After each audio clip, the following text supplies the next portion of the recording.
Welcome to the fourth morning of heats here at the 2026 Aquatics GB Championships. Over halfway, and it's been absolutely wonderful so far. What a night we had last night. Absolutely incredible. A para world record in the 100 metres freestyle from Will Ellard, who's pre-selected for that para European team. And Karen Evans, 200 metres breaststroke, the first British woman ever to go under 2 minutes 20 for 200 breaststroke. She went 2:19.1. What a swim that was. There's the schedule for this morning. And well, the men's 50 metres backstroke straight after that 100 last night. It'll be interesting to see what Ollie Morgan can do back-to-back on that one. Women's 50 fly, then men's 100 fly. A lot of heats this morning, but it'll go through very quickly. Then the women's 400 freestyle.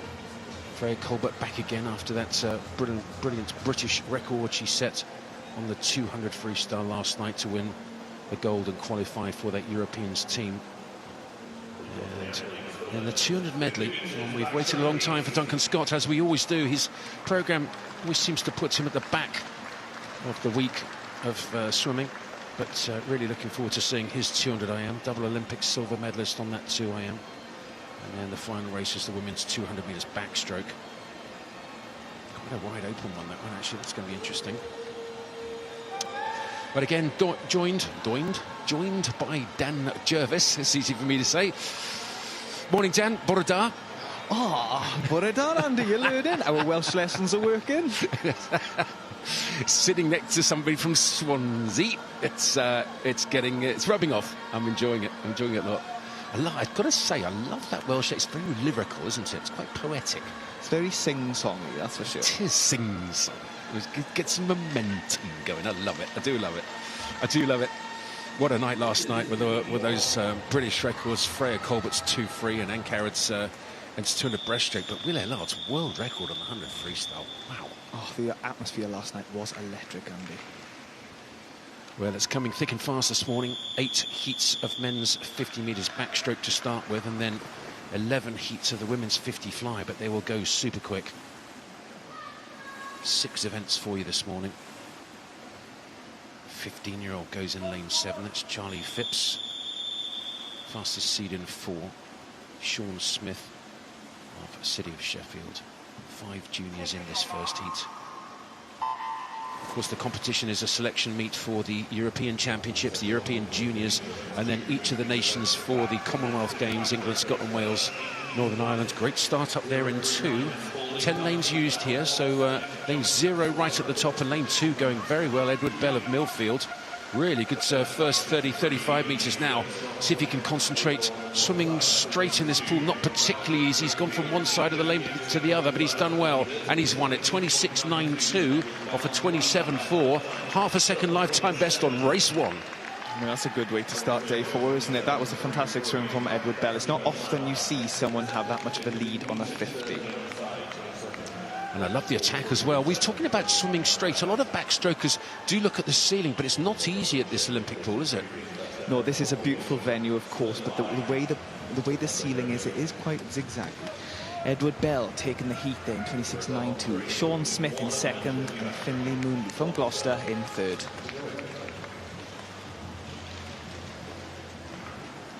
I do always have sympathy for the backstrokers, because sometimes when they're outside, the only thing they have to follow is the clouds. Yeah, believe me, when they go sideways, when they're scudding across the sky sideways and you follow them, it's not easy at all. You have to pretend you can't see them. There's ways to do it. If you can swim on the lane 9, just next to the lane 9 without touching it, and just keep it in your peripheral vision. That's probably the best way of doing it.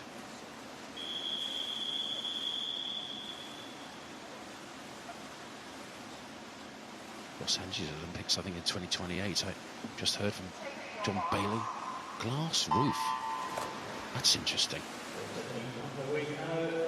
An LED circle and a glass roof. That's going to be a challenge, isn't it? Oh, my word. Well, this is heat 2 of the men's 50 metres backstroke. Evan Davis of City of Cardiff goes right in the centre in 4, and he's going well with that dark blue hat of City of Cardiff. Good fast turnover. Maybe could hold a little bit more water.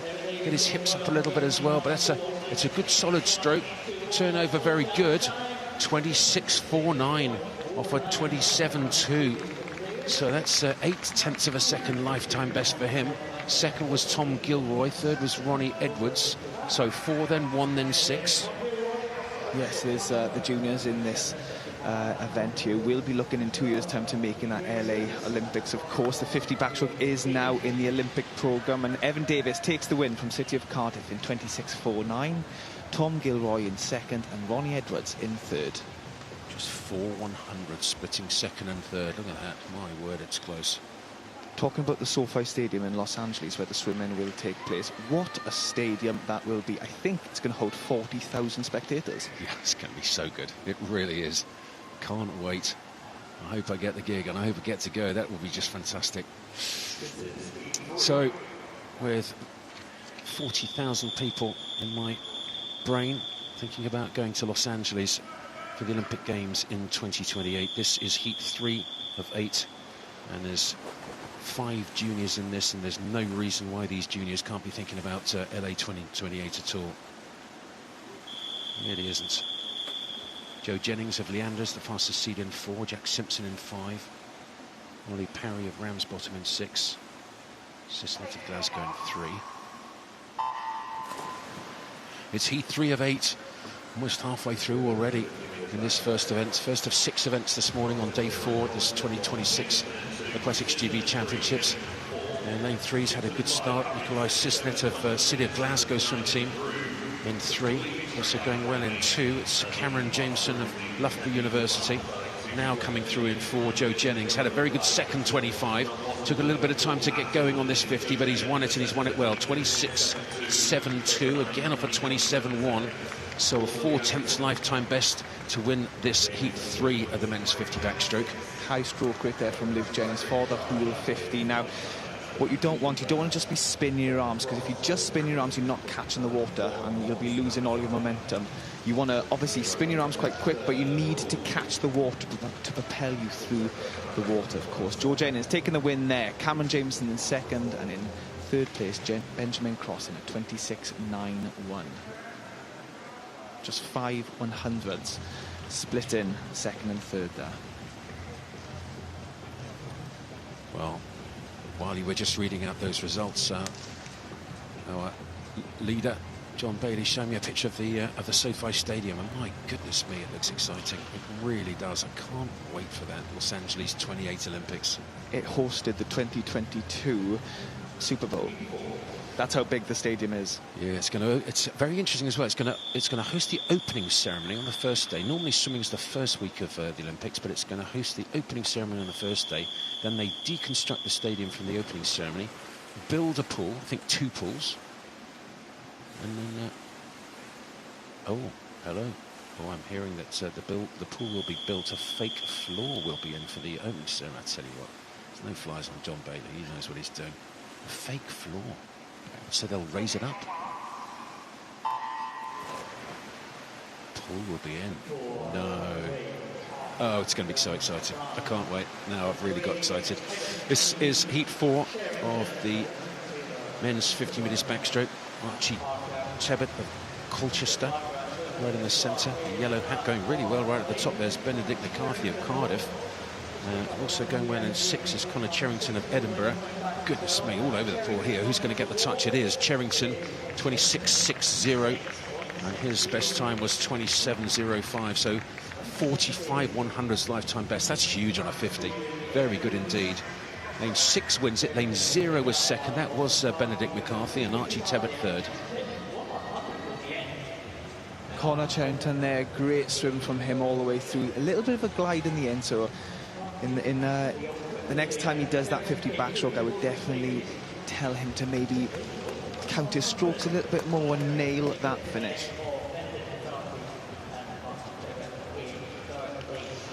Connor Cherrington there winning by just 1 100th of a second in 26.6.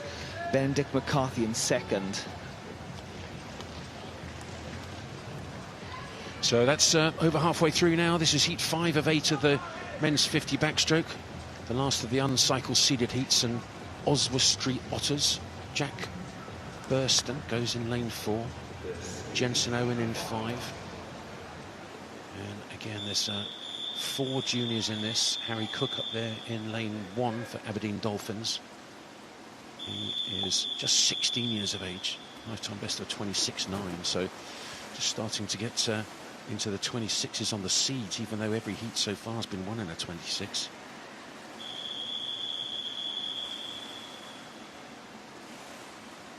.2 of a second split the entire field on the seed times, the entry times. Amazingly close. It's heat 5 of 8 heats of the men's 50 backstroke. Fastest seed is in lane 4. That is Jack Burston. Martin Kov of Repton goes in lane 3. Really good start at the top of the pool there. Christian Gale in 0, Harry Cook in 1, Dominic Morgan in 2, and also very close to us right at the bottom here is Samuel Hall of Guildford. He's going well. And Samuel Hall may well win it at the bottom here. Look at this, great swim from him, well done. 26.17 off a 26.98 entry time. That's a great swim, well done, yeah.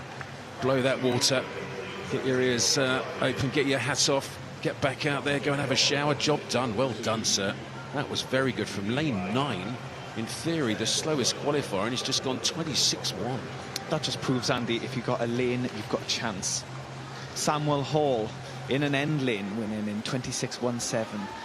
Martin Ironkov from Repton in 26.42, and then Jack Hill 26.78. He's just walked past us and saluted his coach up there. Very good swim from Samuel Hall, Guildford City. He's a junior, just 17 years of age. The junior qualification time is for the European juniors is 25.6. So he's actually not far off that at all, you know. He's only half a second off that. He was a full 1.5 seconds. Now he's only half a second. First of the cycle seeded heats. Jack Skerry, 4th on the 100 backstroke. He goes in lane 4.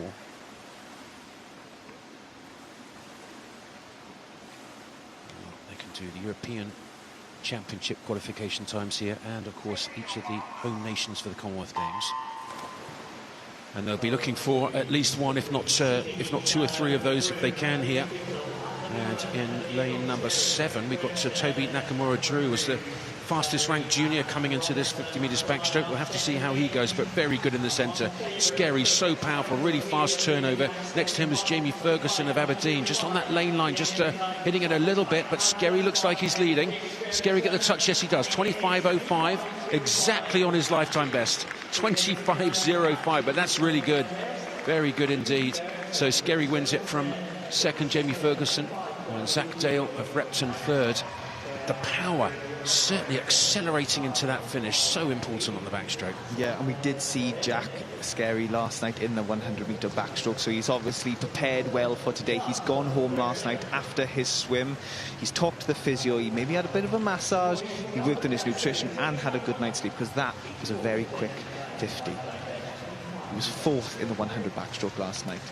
But he was first in this heat in 25.05. Jamie Ferguson in 2nd, and Zachariah Dale from Repton in 3rd, 25.53.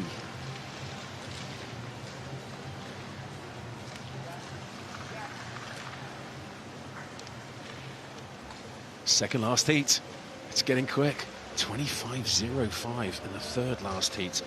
Cam Brooker in this 2nd last heat. Well, his lifetime best is 25.02, so he's just watched Scary go 25.05, knowing his lifetime best is 3/100ths faster than that. The European consideration time's quick, 24.70. So they've got to step up if they want to do that. In the final heat, of course, we've got Ollie Morgan, who is a lifetime best of 24.4, which he did to win this event last year. 24.4 and 24.7 is the qualification time, so expect him to do that. Not sure about the heats. Maybe in the final. Most of these backstrokers coming off that 100 backstroke last night. Straight back into the 50. Won't have got too much sleep last night. See what they can do. Heat 7 of the men's 50 backstroke. Cam Brooker right in the centre in lane 4. And up there in 1, Patrick Brzezinha, really good. Won the junior final of the 100 metres backstroke and swam a lifetime best by a second and qualified for the European juniors. He's only 16. Here in lane 5, going very well, is Scott Gibson of Edinburgh University. Cam Brooker next to him, and these two in the centre, Gibson and Brooker. Who gets it? Well, they both do. 25.16. It's a tie for first. I'm so pleased there's electronic timing pads here, because just two arms go whacking in. Wow. Tie for goals. It's so hard to call this, isn't it? Really, it's so hard to call, but both boys look pretty happy there. Would you be happy with joint first, Andy? First is a first. Oh, definitely. Definitely. I don't know if you saw that video of the two high jumpers who were tied for first, and they had an opportunity to either jump off to get one of them gold or both of them take gold. And guess what they decided to do? Both take gold. And one guy went absolutely loopy. I think he was Italian. It was wonderful. Absolutely wonderful. Look it up on the internet. It's brilliant. I think it was the Olympics. Anyway, there's the result, Dan. Cameron Brooker taking the heat in a 25.16. I say taking the heat, he joint took the heat with Scott Gibson, also 25.16. So we've had a 25.05 from Jack Skerry. Two guys in the middle there, Brooker and Gibson, 25.16. Let's see, I would imagine we'll have a 24 now from Ollie Morgan. Possibly even from a couple of others there. Rio Dowdu in the final of the 100 freestyle last night. Wow, he swam well. 48.7. And there is Ollie Morgan, the defending champion. He's not the British record holder, though. British record, but it's, is it 17 years old? Liam Tancock in Rome in 2009 in an outdoor pool. Yes, and he was world champion that year. Won the world championships with that. And it was a world record. Brilliant. What a lovely guy Liam Tancock is. He's still round and about, though. He's got a clothing company. Makes really good beanie hats, actually. I need a beanie hat. Tancock, I think it's Swimsy.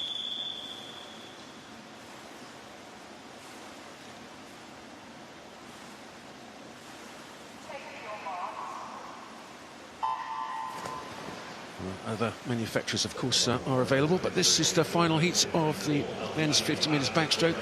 It's heat 8, and the dark hat, the black hat of University of Birmingham's Ollie Morgan right in the centre. Oh, and the power is just amazing, isn't it? It took him about 15 metres to get into it, and now he's just starting to swim away. Turnover very strong. You can hardly see him. His head's so far back. Lovely flat position, 24.67. Well, European qualifying time's 24.70. In order to do it officially, you've got to do it in the final. But having won that 100 metres backstroke last night, he's already qualified for Paris. And he's well on track for his triple again, the 50, the 100 and the 200. Won the 100 backstroke last night, so well on track for that triple again. Took the words right out of my mouth there. In the interview last night, I asked him about doing the triple, and he's very confident. He smashed the 100 last night, getting the qualification time. He's got it, but they're now in the heats, but he's got to do it in tonight's final. But he's already on the train. I wonder if they will train or plane to Paris. That'd be an interesting one. Oliver Morgan taking that heat there under the consideration time, but as I said, he's got to do it tonight in 24.67. Rio Dowdu in 25.5, and then Gabriel Knight in third. Lifetime best for Gabriel in third there. So here's the summary of the qualifiers, and he does make it with that lifetime best, and he needed it to make it in. Well done, Gabriel. Ollie Morgan goes in fastest with Skerry, Brooker, Gibson, Ferguson, Dowdu, Dale and Knight. What a final that's going to be. Well, I expect more fireworks. It'd be really interesting to see if they have a crack at that British record. 0.6 is an awful long way on a 50 metres. Sam Greenbank there from Cockermouth. A great swimming family they've got. So Sam done really well there, 26.1. And Logan van der Meulen then 12th. Logan actually is the son of Gary van der Meulen, who's a Canadian international, and a certain Alison Shepherd, you may remember, from Scotland. Brilliant sprint freestyler.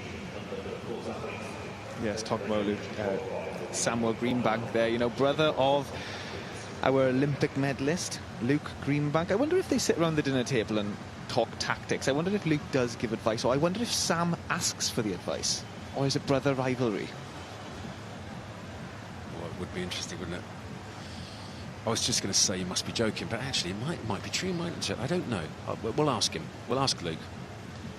don't know Sam, actually. I don't think I've ever met him. Great. I've got to tell you, some of the little programmes around the country I've been to and visited, and I went to Cockermouth a little while ago now. My goodness me, what a great programme they've got. It's just incredible. The whole thing, the setup, it's been slightly, maybe a little old pool. It's so good and so clean, it's so well looked after. It's just brilliant. Absolutely outstanding programme they've got there. There is the full set of heats this morning. So we're a little bit ahead of ourselves. We're about 2 minutes away from the women's 50 metres butterfly. Looking forward to seeing big guns in that one. Eva Akaro won the 100 metres freestyle. She goes as the fastest seed in that one. But, well, twin sisters, Eva and her sister Isabella Akaro in the final heat. And then also Sky Carter is swimming that as well as her sister. So, sisters and brothers. My sister went to the Olympic Games, got a silver medal. Oh, my goodness. Yeah. Helen Jameson. Hello, Helen. How are you doing? Hi, Helen. She was good. She was. I was just about to say, Sean Bulmer's the coach there in Cockermouth. Lovely chap, but they just run an enormously impressive organisation. It really is. Everything they do is just really professional, but there's nothing too exciting about it. It just is what it is. And it's very, very good. So heat one of the women's 50 metres butterfly, 2 para athletes in this, and really the benefits of running a fully integrated programme here coming out, and it's producing some fabulous swimming. World record last night, Paul. It was indeed. Will Ellard in one of those final events last night in the 100 freestyle. And the first 2 para swimmers taken to the start in this morning's session.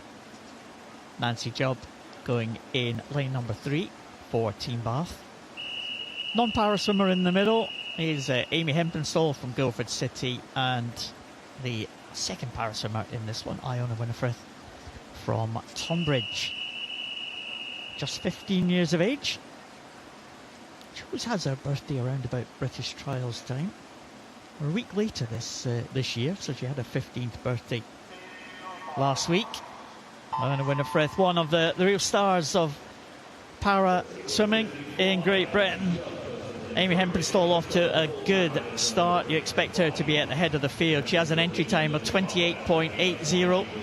Just keep an eye on the progress of Iona. Iona Winifred, the S7 swimmer, Paralympic medalist in breaststroke. Fantastic breaststroke swimmer, Iona Winifred. But it is Amy Hempenstall. Let's see if she can challenge the 28.8 entry time. And 28.58, that's not bad at all. She'll be pleased with that. Let's see what Iona can do. Entry time 36.84. She can get close to European standard. Not quite this morning for Iona. 38.03. And Nancy Jubb, another youngster, swimming in the S6 class. 44.41 for Nancy. It's a season's best for Nancy Jubb. Swimmer with a lower limb impairment, Nancy Jubb from Team Bath. And the points for the para swimmers, Iona Winifred will be 652 points, with Nancy Jubb 470. But Amy Hempenstall, well, probably the star of that one, 28.58. Well done, Amy. Big improvement on the entry time, 28.8. 2 para swimmers should be back for the final tonight. And Iona Winifred will be in pole position, Nancy Jubb in second.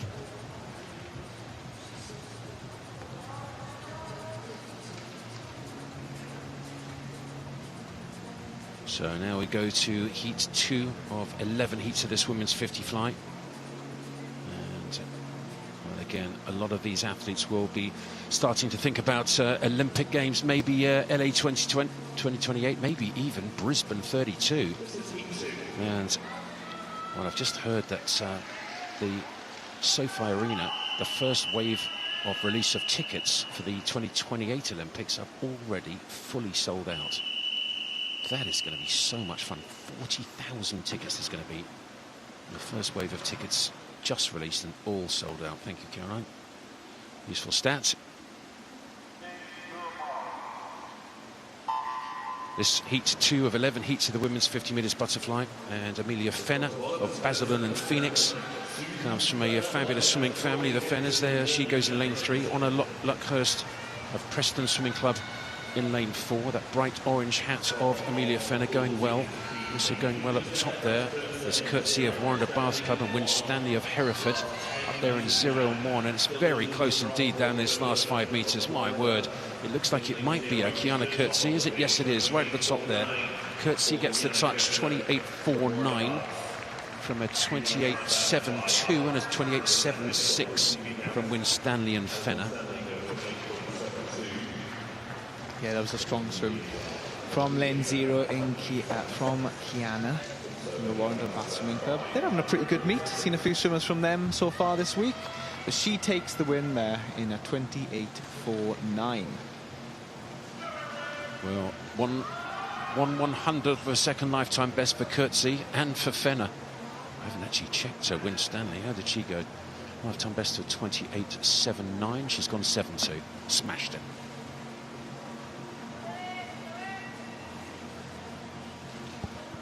And now moving on to heat 3 of 11 of this women's 50-metre butterfly.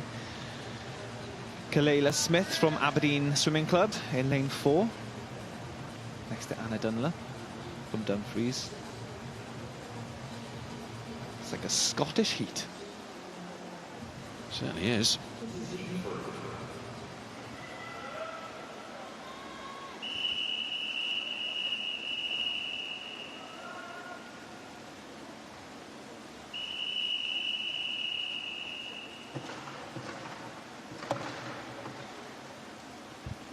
So here we go. Kalela Smith of Aberdeen, the fastest sea, just 16 years of age. Closest to us, a 15-year-old, Olivia Bradford. Such a wonderful opportunity to come to a meet like this. Great experience. Swimming in front of a big crowd at the Olympic swimming pool with so many absolute superstars from Great Britain at the moment. They're swimming in the same session as Freya Colbert, same meet as Adam Peaty, Duncan Scott, Jimmy Guy. Gracious me. This heat 3, and it's very close indeed. Who gets the touch? 28.36 is Emma Hagberg of Mount Kelly. Really good swim from her. 28.3 off a 28.6 entry time. So it doesn't sound a lot, 3/10 of a second, but I can tell you on a 50, really good. So the winner is Hagberg. Second is Erin Smith, and a tie for third there between Anna Dunlop and Tilly Collymore. Yes, talking about Olivia Bradford, you know, especially these younger swimmers, they might not get to swim again, but I would definitely advise them to come back in the evening finals, because the atmosphere in here, and it gets you used to the international competitions where the atmosphere is amazing. And the... Yeah, sorry, Dan, I was just saying 8/100 split the top 4. Incredible. Average of 2 100s between each of those top 4 swimmers. It just emphasises how important it is to get every single little bit right. Oh, it only would have improved my my race by, you know, a 10th. It's the difference between first and 5th. Amazing. Heat 4 of 11 heats of the women's 50 metres butterfly. Fastest seed is Eva Crow of City of Bristol. Another 2 16-year-olds, Eva in the centre, and also Phoebe Wetherill right at the top there in lane 0. Great that they use 10 lanes in these heats, get so many swimmers all the way through, and allowed to use full 15 metres underwater. In fact, there's been one withdrawal in lane 8, one lane from the bottom of that shot, so clear water for lanes 7 and 9. And at the moment, 7 is using it very well. Delilah Martin of Hazelmere Swimming Club, and now coming through right in the centre. Really powerful for a 16-year-old. Eva Crow, this is good. She get the touch, she does. 28.1 off a 28.5 lifetime best. 4/10 of a second. That's how to do it, Dan. Come to the 2026 GB Aquatics Championships and go 4/10 of a second lifetime best, age 16. I mean, this is the competition that decides that makes the teams for the summer. It's albeit good doing the fast times in the smaller competitions throughout the year, but it's competitions like this and in the summer where you want to be hitting those season's bests and personal bests.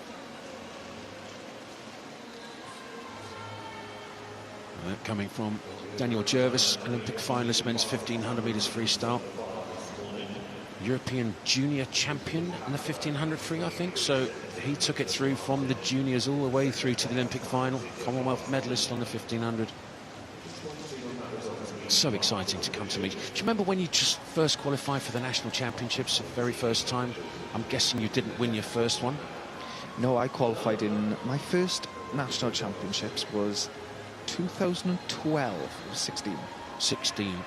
And it's so fun, isn't it? There's Heat 4, the confirmation of the result. 28-1, Eva Crow wins it, a youngster.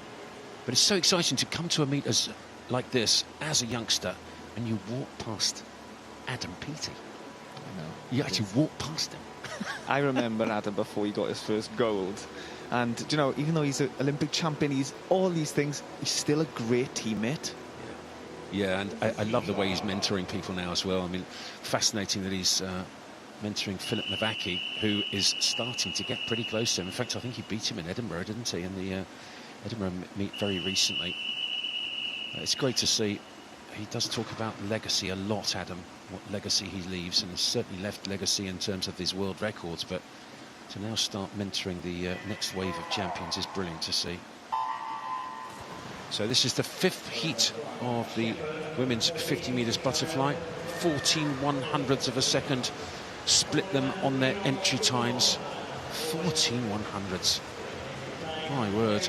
And a lot of juniors in this. 6 all split across the pool. Very close to us right at the bottom here. Rachel Bowen of Mid-Sussex Marling's going very well, and she can keep her head down. 3, 4 no breather, 5 no breather into the wall. 27.69, that is really good.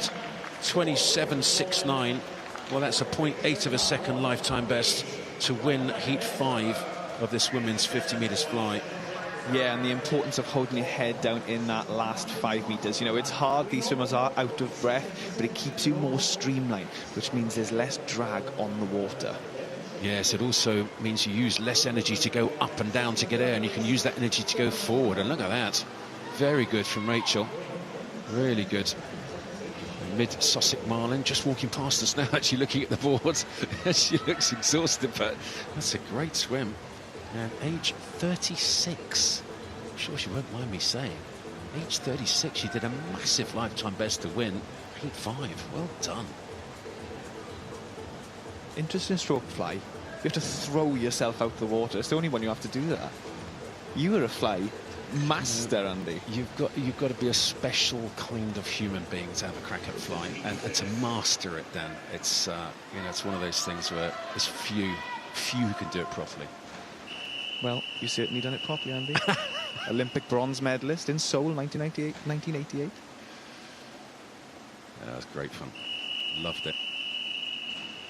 I'll tell you what, you think you go to the Olympics, you make the final, fastest seed was in the final, and you think, oh, I'm going to be thinking like I'm a really special person. You feel like an inch tall. You go out there for the final, you think, oh my goodness, what am I doing here? And then you get in the final, win a medal, and life is great. And they never take it away from you. That's the most bizarre thing. You're an Olympic medalist forever, for life. It's brilliant. Absolutely brilliant. Have a crack if you can. LA 28 coming up. Many of these juniors can make it if they want to. Well, few will, but you can certainly have a crack, and why not? Someone's going to do it. I know it sounds ridiculous, but someone will. Why not you? And 32, if you don't make 28, have a crack at that one. Lane 3 going really well. It's Roberts of Swansea. Did she win it? Oh, Schillinger gets it. In fact, that is, sorry, it is lane 3. And it was Schillinger of Repton wins it. Very good swim. Really accelerated down that second 25 of that 50. Great swimming from Kate Schillinger of Repton. Yes, all those ladies going into the finish in a line there, but it's all about that last stroke. It's all about that glide. Not too much of a glide, because you don't want to lose momentum, but you need to finish on an extended stroke. Kate Schillinger, in 27.85, taking the win there. Charlotte Williams in second, and Charlotte Berry in third. It's very quick for only Heat 6, I've got to say. It really is very impressive. 27.8. She is a junior, and the junior European consideration time 26.7, very fast indeed. But Kate, still only 16. To qualify for the European juniors, you've got to be born between 2008 and 2012. So age, what is that, 14 to 18, 15 to 18, something like that. Somebody with good maths will tell me. There's Ellie Fries. Fabulous hats, those, look at that. Ellie Fries going in lane 4 from Guildford. And there's Jasmine Carter, one of 2 Carter sisters in this event. The other sisters in Heat 11. Sky. Look up there in lane 1 as well. It's Lauren Cox, gold medalist in the 50 metres and 100 metres backstroke. She's qualified for Paris on the 100 metres backstroke as Lauren up there in lane 1. One lane from the top with 0 right at the very top. Also going well in 4 at the moment is Ellie Fries from Guildford. It's a dark hat, but Lauren Cox, well, she's so powerful. Interesting fly stroke. She really right on top of the water, but 27.3. Well, she could make the final with that, you know. It's not going to be far off at all. And there's going to be a lot of big guns in the next 4 heats. Looking at that going, oh my goodness me. She could make the final with that time, actually, and if she does, I did see some room for improvement. She did finish on she was halfway through a stroke to the finish, and as we just said now, you want to finish the fly and the breaststroke extended stroke. There she is. She's so powerful. She's really lean, but really powerful. And oh, look at those shoulders, built beautifully for sprint backstroke. She's a Commonwealth champion 50 backstroke, certainly right up there. I know she was World Championship bronze medalist a couple of years ago at those World Championships. The European short course champion 50 backstroke. She looks happy. She does? There you go. Yeah, there's the smile. I knew it was coming. That's funny. That is funny. She's just walking past us now.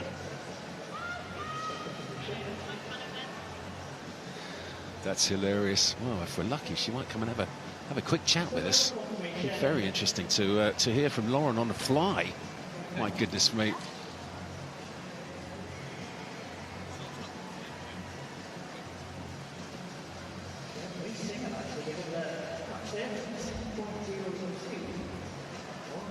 So Lauren Cox has joined us in the commentary box. So, hello. Lauren, what are you doing on the fly? It's just a bit of fun, really. I thought, just give it a go, see what I can do. I'm enjoying it. It was very good. How are you feeling after the backstroke last night? Because you've had a couple of cracking backstroke races, haven't you? Yeah. Backstroke I'm really, really happy with. That's the fastest I've been this time of the year in a long time, so really, really happy with how I'm swimming at the minute. And 2 qualification times for the European Championships. That must be nice to get those out the way early. Oh, definitely. I was so shocked to get it in the 100, because normally I rely on the 50. So I'm so happy to qualify outright in both. Yeah, fantastic. Well done. Well done on the 50 fly as well. I've never seen you swim fly before. Have you done it much before? Not really, no. I tried it when I went to a meet in Dubai. I tried it there. Enjoyed it, so I thought, I'll just do it here. Go to Dubai to do a 50 fly. Why not? Well, we just talk about this next one, the Heat 8 of the women's 50 metres butterfly. And in lane 4, Josephine Klein of Stirling. Thank you so much for joining us, Lauren. Sorry, it's all going thick and fast at the moment, but thanks so much for joining us. I still can't believe I'm talking to you about fly. I know. Thank you. Did it look a bit weird? Felt a bit weird. It's a different kind of stroke, if you don't mind me saying so, but you're very high on the water and you just go right over the top, which is great to see. Let me just say here, Ella Thornburg wins that Heat 8 of the women's 50 fly. Second is Jessica Gable. Great swimming from her. Third is Josephine Klein right in the centre, 28.0. But the winner went 27.9. I've forgotten what you did. Do you remember what you did? 27.3 or something? 27.3, I think. Yeah, very good. You're going to make the final? Hopefully, fingers crossed. Do you know how to do it? Well, you know when you have to go on top of the blocks for the fly rather than jump in the water? I know. I find it so funny watching myself back dive. I'm like, what is she doing? I mean, it just looks a bit Let me just ask you quickly. I mean, it's fun to see you on the fly, but the backstroke, I mean, serious. I commentated you on winning that gold medal at the European short course in December. Your backstroke is so good. You have a really fast fast turnover, but you seem somehow to hold a whole load of water. How do you do that? Yeah, I've really been working on what rate I should swim at and what rate I can hold the most water at, and I'm very fortunate that I do have a very high stroke rate, but in the past I've gone like 65 rate and just slipped, so I think 60 is like where I stay at, so I can still grip the water. I do a lot of resisted stuff to make sure I'm gripping it all the way, but it's definitely been a long process to definitely hold on to that water. And that's 60 strokes over 50. Yeah. Wow. And we've got 2 big meets in the summer, Commonwealth Games and Europeans. Which is your big focus? Both of them. Yeah? Both of them, yeah. I think I'm good enough to do well at both, and yeah, I'm going to target both of them. Well, you certainly are good enough to do well at both. You could even win both. That would be quite special, wouldn't it? That would be good, yeah. Thank you so much for joining us. I'll let you go and swim down, but well done on the butterfly. Well, that's Lauren Cox, absolute superstar, lovely lady. What a fun chat. She's going to 2 big meets this summer, and she's going to have a great chance of doing well on both of them. So this Heat 9, the women's 50 metres butterfly, it's the first of the cycle-seeded heats. Theodora Taylor made the team on that 4x2 freestyle relay. The individual she swam last night, so pleased for her on that. She's in lane 3. Kira Schlossen in 4. And it is Schlossen just from Taylor, with Rebecca Guy, lane 5, third. 26.70 wins it, 26.81 second, and a 9.5 third. And I've got to tell you, it still is a decent chance of Lauren Cox having a swim tonight. Possibly B final, though, I think, maybe rather than the A, but we'll have to see. Well, we've just seen her say, you know, this was her fun event. If she can get back tonight, she can improve on that finish. And, you know, as you said, flying to Dubai for a 50 fly, I was always jealous of the sprinters. Well, they're thoroughbred racehorses, the sprinters. You know, it's not a workhorse of a distance guy. You know, you've got to be a thoroughbred. To be honest, they're a little bit show pony sometimes, aren't they? I certainly was, still am. Love it. You've got to have an attitude, though, if you're going to... There's Schlossen winning that heat of the Heat 9, first of the seeded heats. That women's 50 fly. Schlossen first, Theodora Taylor second. And very good swimming from both of them. I expect to see them both in the final. But I think it's funny, there's a fine line between having a really strong, solid, confident attitude and being... I don't know how you call it, big head, something like that, slightly unpleasant. There's a very fine line, but if you see somebody like Matt Richards or maybe Adam Peaty, so confident, so sure, so clear, so in the zone, so it's mine, but never straying over into unpleasant. It's amazing. It's such a fine line, but they both do it beautifully well. I'll ask you about that in a centre, because you were teammate in a second. You were teammates with both of those guys. This is Heat 10 of the women's 50 fly. Blythe Kinsman, the fastest seed in 4. Silver on the 100 metres backstroke here. She's a great fly and backstroke swimmer. Also going well is Lucy Grieve in 3 at the moment, as is Holly Widdows right at the top there. Widdows and Kinsman used to be teammates. Now Blythe Kinsman gone to Manchester Performance Centre. And she's going well in the centre. Looks like 3 and 5 maybe slightly ahead. Yes, they are. So lane 3, Lucy Grieve gets the touch over Kate Clifton in 5. Holly Widdows up there in 1, and Kinsman was 4th, but mighty close. Yeah, go on, smile for us. Looking down, all the way down at the board at the far end, just to see where she's placed. So, Dan, take us through the results once they're up, and then I'd love to hear your view of being on the same team as people as confident but as pleasant and as supporting as those guys like Richards and Peaty. Yep, just waiting for confirmation results, and here they are. Lucy Grieve from University of Stirling, 26.79. Kate Clifton from City of Sheffield, 26.93, and Holly Widdows, 27.15. 1/100th of a second separating 3rd and 4th.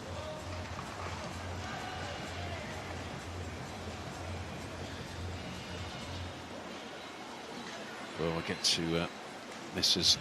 Peaty and Richards in a centre just after this final heat of the 50 metres fly. The next race up will be the men's 100 fly, so that's going to be quite spicy as well. Looking forward to that. Eva Ocaro's personal best in this is only 21/100ths off the European time. We probably won't see her go it this morning, but she'll be getting for that tonight. And sisters in this heat, in this final heat, in lanes 1 and 4. Isabella in 1. And that was Sky Carter, the second of the Carter sisters.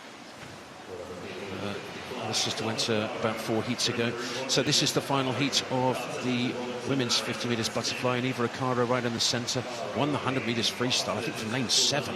Great swim that was. Harriet Rogers also going well on the B final of the 100 metres freestyle. So these two freestylers in the centre, the bright red hat of Harriet Rogers and the black hat of Eva Akaro, very close indeed. Akaro gets the touch by 2 100s from Harriet Rogers. Third was Betsy Wizard, Sky Carter fourth. A mighty close. Well, what was that? 12 100 split 1 and 2, and 9 100s splitting 3 and 4. She's already on the England qualification for Commonwealth Games this year, but she did just do it again this morning. She went 100th under Eva Akaro, went 100th under, sorry, 100th under the qualification time to swim for England this year in Glasgow. Yeah, she also, in winning that 100 metres freestyle, did the European consideration time, and all 4 of those 100 metres freestyles, the first 4 to touch the wall, all get to go to Paris. That's exciting. 2 100 split the top 2 there, Cara from Rogers, and 9 100 splitting 3rd and 4th. The relays have done really well so far, you know. 22 British swimmers have swum underneath the consideration time for the European Championships, 22 of them. And the rules say that if you first and second or a relay, you go. So that's great. Akaro fastest seed into the final. And those last two, first 2 finishes from that last heat will be first and second into the final. Akaro and Rogers, Schlosson's in there. Theodora Taylor's in there. She's going to Paris already. It's a great final, isn't it? Lucy Greaves, and she's done well. And top 16, well, top 15. Lauren Cox has made top 15, so if she wants it, she'll get another swim tonight. Very good swimming from her. Phoebe Cooper's in there. And Isabella Caro too. Some quick swimming. Schillinger. Love her stroke. Very interesting. She's one for the future, certainly. She's one for now, really. Jasmine Carter, Matt Kelly there.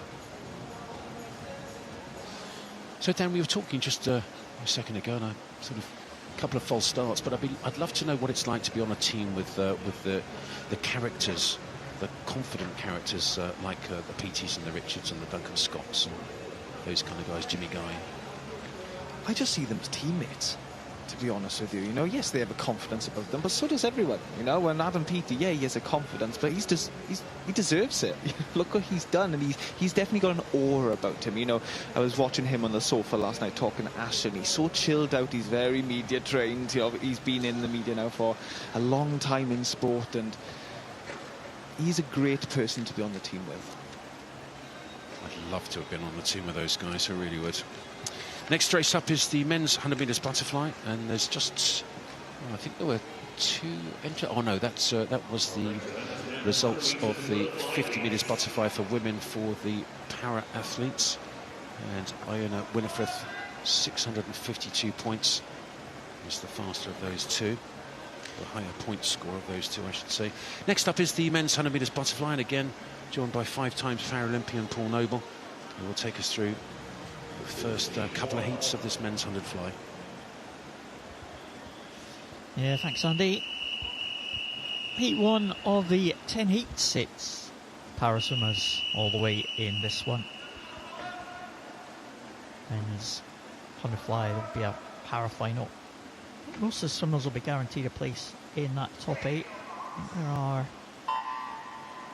1, 2, 3, 4, 7. There's 9 swimmers actually, so one person's going to miss out on the final. It's all, of course, decided on point, so the swim time for each of the swimmers in this one will be compared to a time which is fastest in the world rankings over the last 2 years.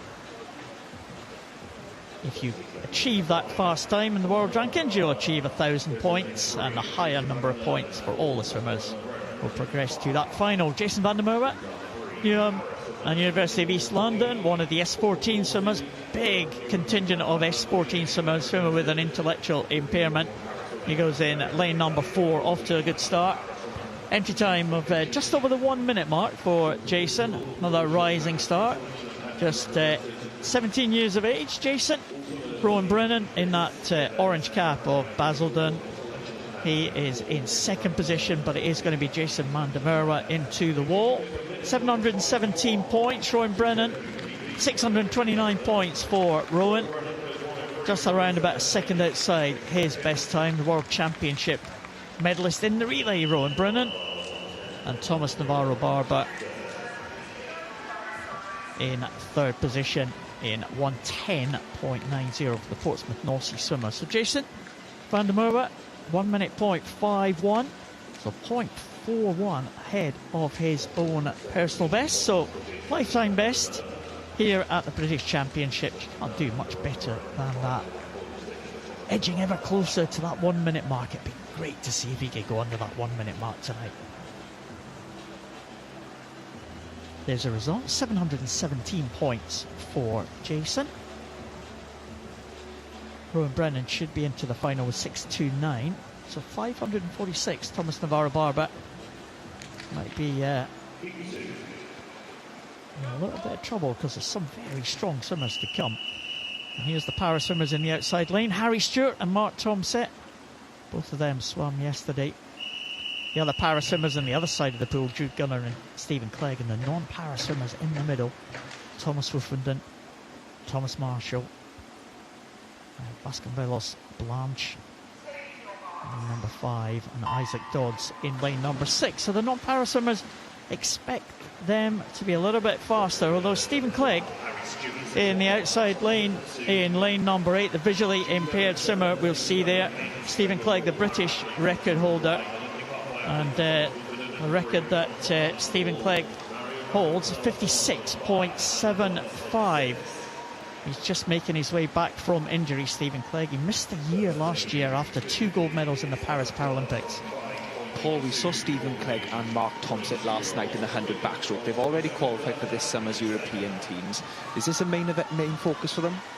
Yeah, not for Mark Tomsett. He's very much a backstroke specialist, but Stephen was double gold medalist in Paris in the 100 backstroke and in the 100 butterfly. So, yeah, very much a focus for Stephen Clegg.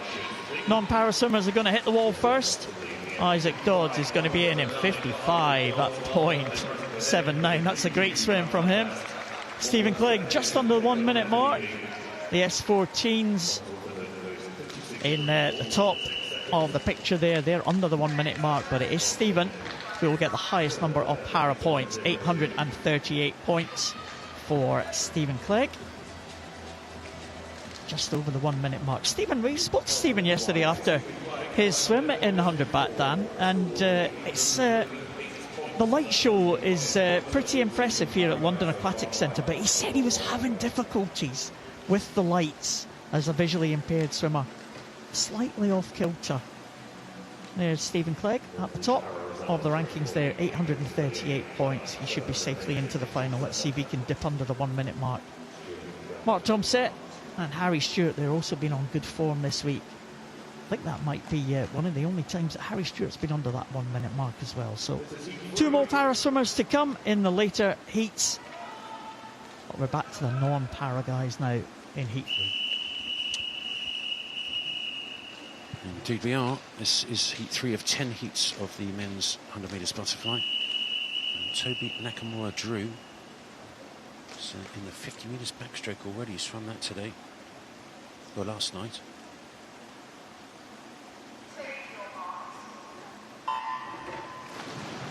Silver on the 100 metres backstroke, excuse me, last night. Nakamura-Drew swam really well in that. So Xander Tovey of Millfield is the fastest seed right in the centre in lane 4. Good start closest to us from the swimmer from Isle of Man, Joel Watterson. And with the Commonwealth Games coming up, I wonder if he's having a go at the Isle of Man team. He was a finalist at the Commonwealth Games in Birmingham, I believe. So very exciting for him to go 2 Commonwealth Games in a row. Birmingham and in Glasgow. Right in the centre there. Well, using about 13 of the 15 underwater in lane number 5. That was John Wood. Wood going well from Bristol. Also still going very well is Xander Tovey of Millfield. 56.4 is his entry time and his lifetime best. And if he can bring this home, he's got a great chance of doing that. Get his head down inside the last 5. He's done that. Oh, bit of a stretch. Good. 55.6 off a 56.4 lifetime best. 0.8 of a second lifetime best. That's very good indeed for Xander Tovey of Millfield. John Wood second. Dominic Morgan third. But again, more lifetime bests here at these championships.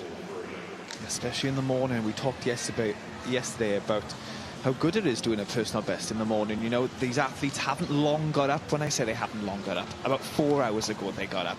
Now, by the time they swim again tonight, they would have all day to relax, prepare, and so they swim quicker, of course. Xander Tovey taking the win then in 55.67. John Wood from Bristol in 56.33, and then Dominic Morgan from Swansea University in 56.43. Just update you there on Joel Watterson. 56.67, new season's best for him, so obviously swimming well. Isle of Man swim team, Joel Watterson there. Produced some good fly swimmers in the past. Charlotte Atkinson, she was a 200 fly swimmer, so whatever they're doing there surely works for the flies. Great fun, Isle of Man. Been there a couple of times. In the winter can get quite chilly and quite blowy, but went for the English Schools Championships and absolutely loved it. Had a great time there. It was a little while ago. Back when I were a lad. Heat 4 of the men's 100 fly, and one of the para athletes again going in this one. There's still 2 to swim. In fact, one of them is in the final heat, William Ellard. Again, I think he swims after that world record he swam on the 100 metres freestyle last night. He's going in lane 1 in the final heat, but look up there in lane 1 is Rhys Darby of Wrexham, and it's great to see the full integration of the para athletes with the able-bodied. You just you enter a time, and whatever it is, whether you're a para or able-bodied, you just get whacked in a lane, and it's great to see these guys really are. Will Ellard, my word, 50 point, what was he last night? 50.4 on the 100 freestyle. Yeah, 50.41.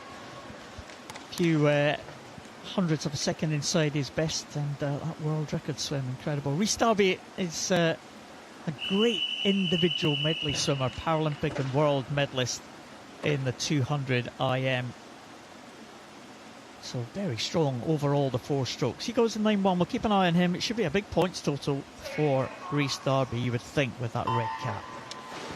Well, the youngest in the field is actually the fastest seed. He's only 16. It's Henry Shepherd of Bromley. He's in 4. Daniel Codaverde, prolific national age group medalist on the 200, 400, 800 freestyle from Stockport in lane 5. But it looks like lane 3, Jake Chesworth of Maxwell going out fast down this first 45 metres. Yeah, it'll be important coming out of this turn there. Going into the turn is... It hasn't come up on our screens who was first into the turns then. I think it was Cameron Travis in lane 9. But coming back strong here is Maxwell Adams from Wickham and District Swim Club. Well, I think we might have lost the timing system, but that's it's back on now. But look in lane 6 here, very good swim from Maxwell Adams. He's first to touch 54.7. Wow. 54.7. Well, his lifetime best was 56.3. Well done. He's a big unit as well. Look at that. My word. Well, the Wickham District swimmer, Maxwell Adams, just done 1.5 second lifetime best. 54. He hasn't touched the 55s yet. Doesn't bother with those. Straight in. David Sanchez was third. Second was Cam Travis. And I can tell you that Rhys Darby, the S14, swam very well. 885 points there, Paul. Yeah, very good, very good. He'll be in contention for the medals tonight. 5/100 shy of his lifetime best in the heat, so he'll be looking for a PB tonight. Maxwell Adams takes that one, though. 54.79. Wow, great swim there. Cameron Travis, after that good start, held on well for second. David Sanchez in third spot, and we will see Rhys Darby again in that para final tonight. One more para swimmer to come, as you said, Andy, in the very last heat. Well, that is the new world record holder on the men's 100 metres freestyle for para athletes. Great swimming that was. Here's 4 and 5 in this heat 5 with the men's 100 fly. And 4 is Sam Cook, and 5 is Benji Jeffries from Birmingham and Stirling. Henry Gray right at the top there in lane 0 was 6th in the B final of the 200 metres butterfly. Very good 200 flyer. Doesn't quite have the raw speed for this 100, but we'll see what he can do here. This is Benji Jeffries of Stirling going very well down this first 30. Really quick, that black hat in the centre. He might not have the speed in the first 50, but because he's a 200 fly swimmer, he's obviously got that aerobic base. So when the other sprinters are maybe struggling in the last 25, that's when you will see him pick it up. Oh, very quick round the turn. There's Samuel Smith at the bottom there, and the red hat of City of Sheffield. Very good turn indeed. Still going well in the centre, though, is Ben Jeffries of Stirling. And it's the Stirling athlete with the black hat going very well. Thomas Lydiard of University of Birmingham up there in 1. Coming back as well in 7 is Alessandro De Furio. And it's going to be tight down this last 5 metres or so. Who's going to get the touch? Oh, it's really tight. I think it was Benji Jeffries just Jeffries wins at 55.27. Again, another PB to win a heat at these 2026 Aquatics GB Championships. Furio 2nd and 3rd was Sam Cook. Watching Benji Jeffries then on the 2nd length, breathing every stroke, Andy, which is quite interesting. You know, you've got to try and get as much oxygen in as you possibly can. But when you think back to Caleb Dressel, world record holder in this event, he breathes only about 3 or 4 times on the second 50, and he breathes about twice on the first. Yeah, on the 50s they don't breathe at all. Ben Jeffries wins it on a Frio 2nd for Mount Kelly, the student. Very good swim from him. And 3rd Sam Cook, 1/100th ahead of Henry Gray up there in lane 0. 55.4 for Gray. So that's heat 5 and heat 6 of the men's 100 metres butterfly. And just have a quick look in lane 7. Outstanding backstroker. He did a full 2nd lifetime best. He was half a second outside the consideration time for the European Junior Championships coming into the 100 metres backstroke. Won the junior final. Saw my lifetime best by a second. I went under the qualification time. That's Patrick Brezina of Eastbourne. Super swim that was. Had a quick chat with him afterwards. I said, how did he do it? He said, I don't know. Brilliant. What a start up there in lane 3 from Kieran Lennox of University of Aberdeen Performance. Great start. Yes, in the 100 fly, you know, you haven't got much time to get anything wrong. You're really using that underwater. You're not allowed past 15, but the longer you are underwater, the better streamline and the quicker you are. And really using that off the turn as well is Kieran Lennox. Whereas Lennox is going well, and he's pretty much still got the same lead as he had off the start there. And the coach at Aberdeen Performance is Hannah Miley's dad, Patrick Miley. Real stalwart of Scottish coaching and British coaching. Coming back in lane 4 now is Colton Dorfield of Millfield. And he does get the touch, yes he does, 55.41. 2nd was Luca Tlata, Luca of Loughborough University. So the start, very good indeed for the man in lane 4, and in the end he won it.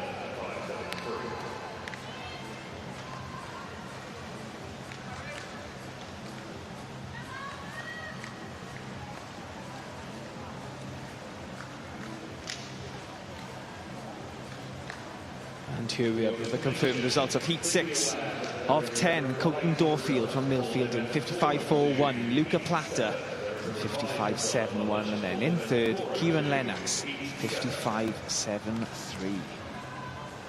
Patrick Brezina actually in 4th there, the backstroker, but he'll be going to Munich, I'm sure, for that European Junior Championships after winning the junior final, the 50 metres backstroke. Great swim that was.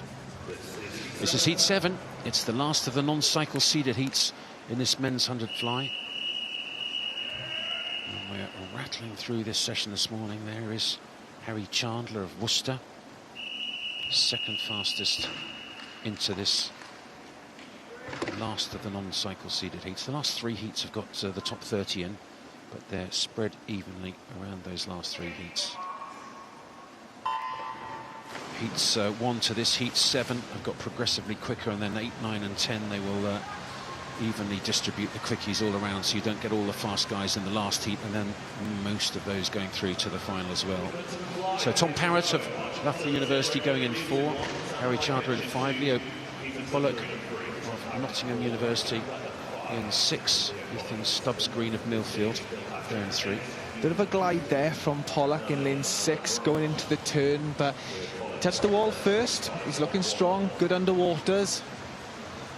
Really building on this second 50 here. He's not letting anyone pass him. Well, it's an interesting stroke. It's a very good stroke. Breathing every 2 strokes. Very good discipline down this second 50.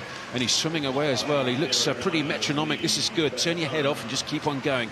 Try and spot the finish. Head down. Really good. 53.5. That is very good indeed for a non-cycle seeded heat. Wow. 55.0 was his lifetime best. He's just gone 53.5. There you go. Yeah. Well done. 55.0 and he's gone 53.5. Second and a half lifetime best. That is brilliant. Yeah, I think we'll see him tonight. He's looking extremely happy with that swim, so he should be Leo Pollock winning that race in 53.54. A second, a complete second ahead of second place in that heat, Andy. Well, it was a great swim, and it just looked like he was totally in the zone, didn't it? There we go. There's the result of Heat 7. Leo Pollock taking the win, 53.54. Tom Parrott at 54.54. And Harry Chandler from Worcester in 54.74. Wow. That was quick. Well, I'll tell you what, there's a lot of guys in these last 3 heats. The Collywobble's going through them after that one. 53.5. Wow. So here's the first of the cycle seeded heats. Third fastest seed coming into these championships on the 100 flies. Jack Brown. Jack from Mount Kelly. Set his lifetime best here at this championship last year. 51.8. Nick Finch in 5. Abdul-Jabbar Adama in 6. So it's the first of the last 3 heats, the first of the cycle seeded heats. Very good start, right on the 15-metre mark. Beautiful there from Adama of Mount Kelly in lane 6. That white hat leading at the moment. And the power of this guy, my word, he's super strong, isn't he? He is. Restarting this first 50 strong. Nicholas Finch finishing the Aquatics GB Championships last year in 5th. So I'm sure he's hoping to improve on that this evening. Well, Finch was 5th. He's in lane 5. In lane 4, so Jack Brown, he was 2nd in this race last year. And also going well up in 3 is Jamie Ingram of Manchester Aquatics. Now the charge is coming, and they're having a go at Adama here. Adama still going well in 6. Finch coming back in 5. In 4 it is Brown. Got a little bit of work to do still. In 3 it's Ingram. And these 3 guys in the centre, well, they're going to have to get a touch here because it's going to be quick to make the final. 52.33 wins it from 52.7, 52.8, 52.8. Wow. So 4 in the 52s, and you know we're going to have some 52s not making the final here. Wow.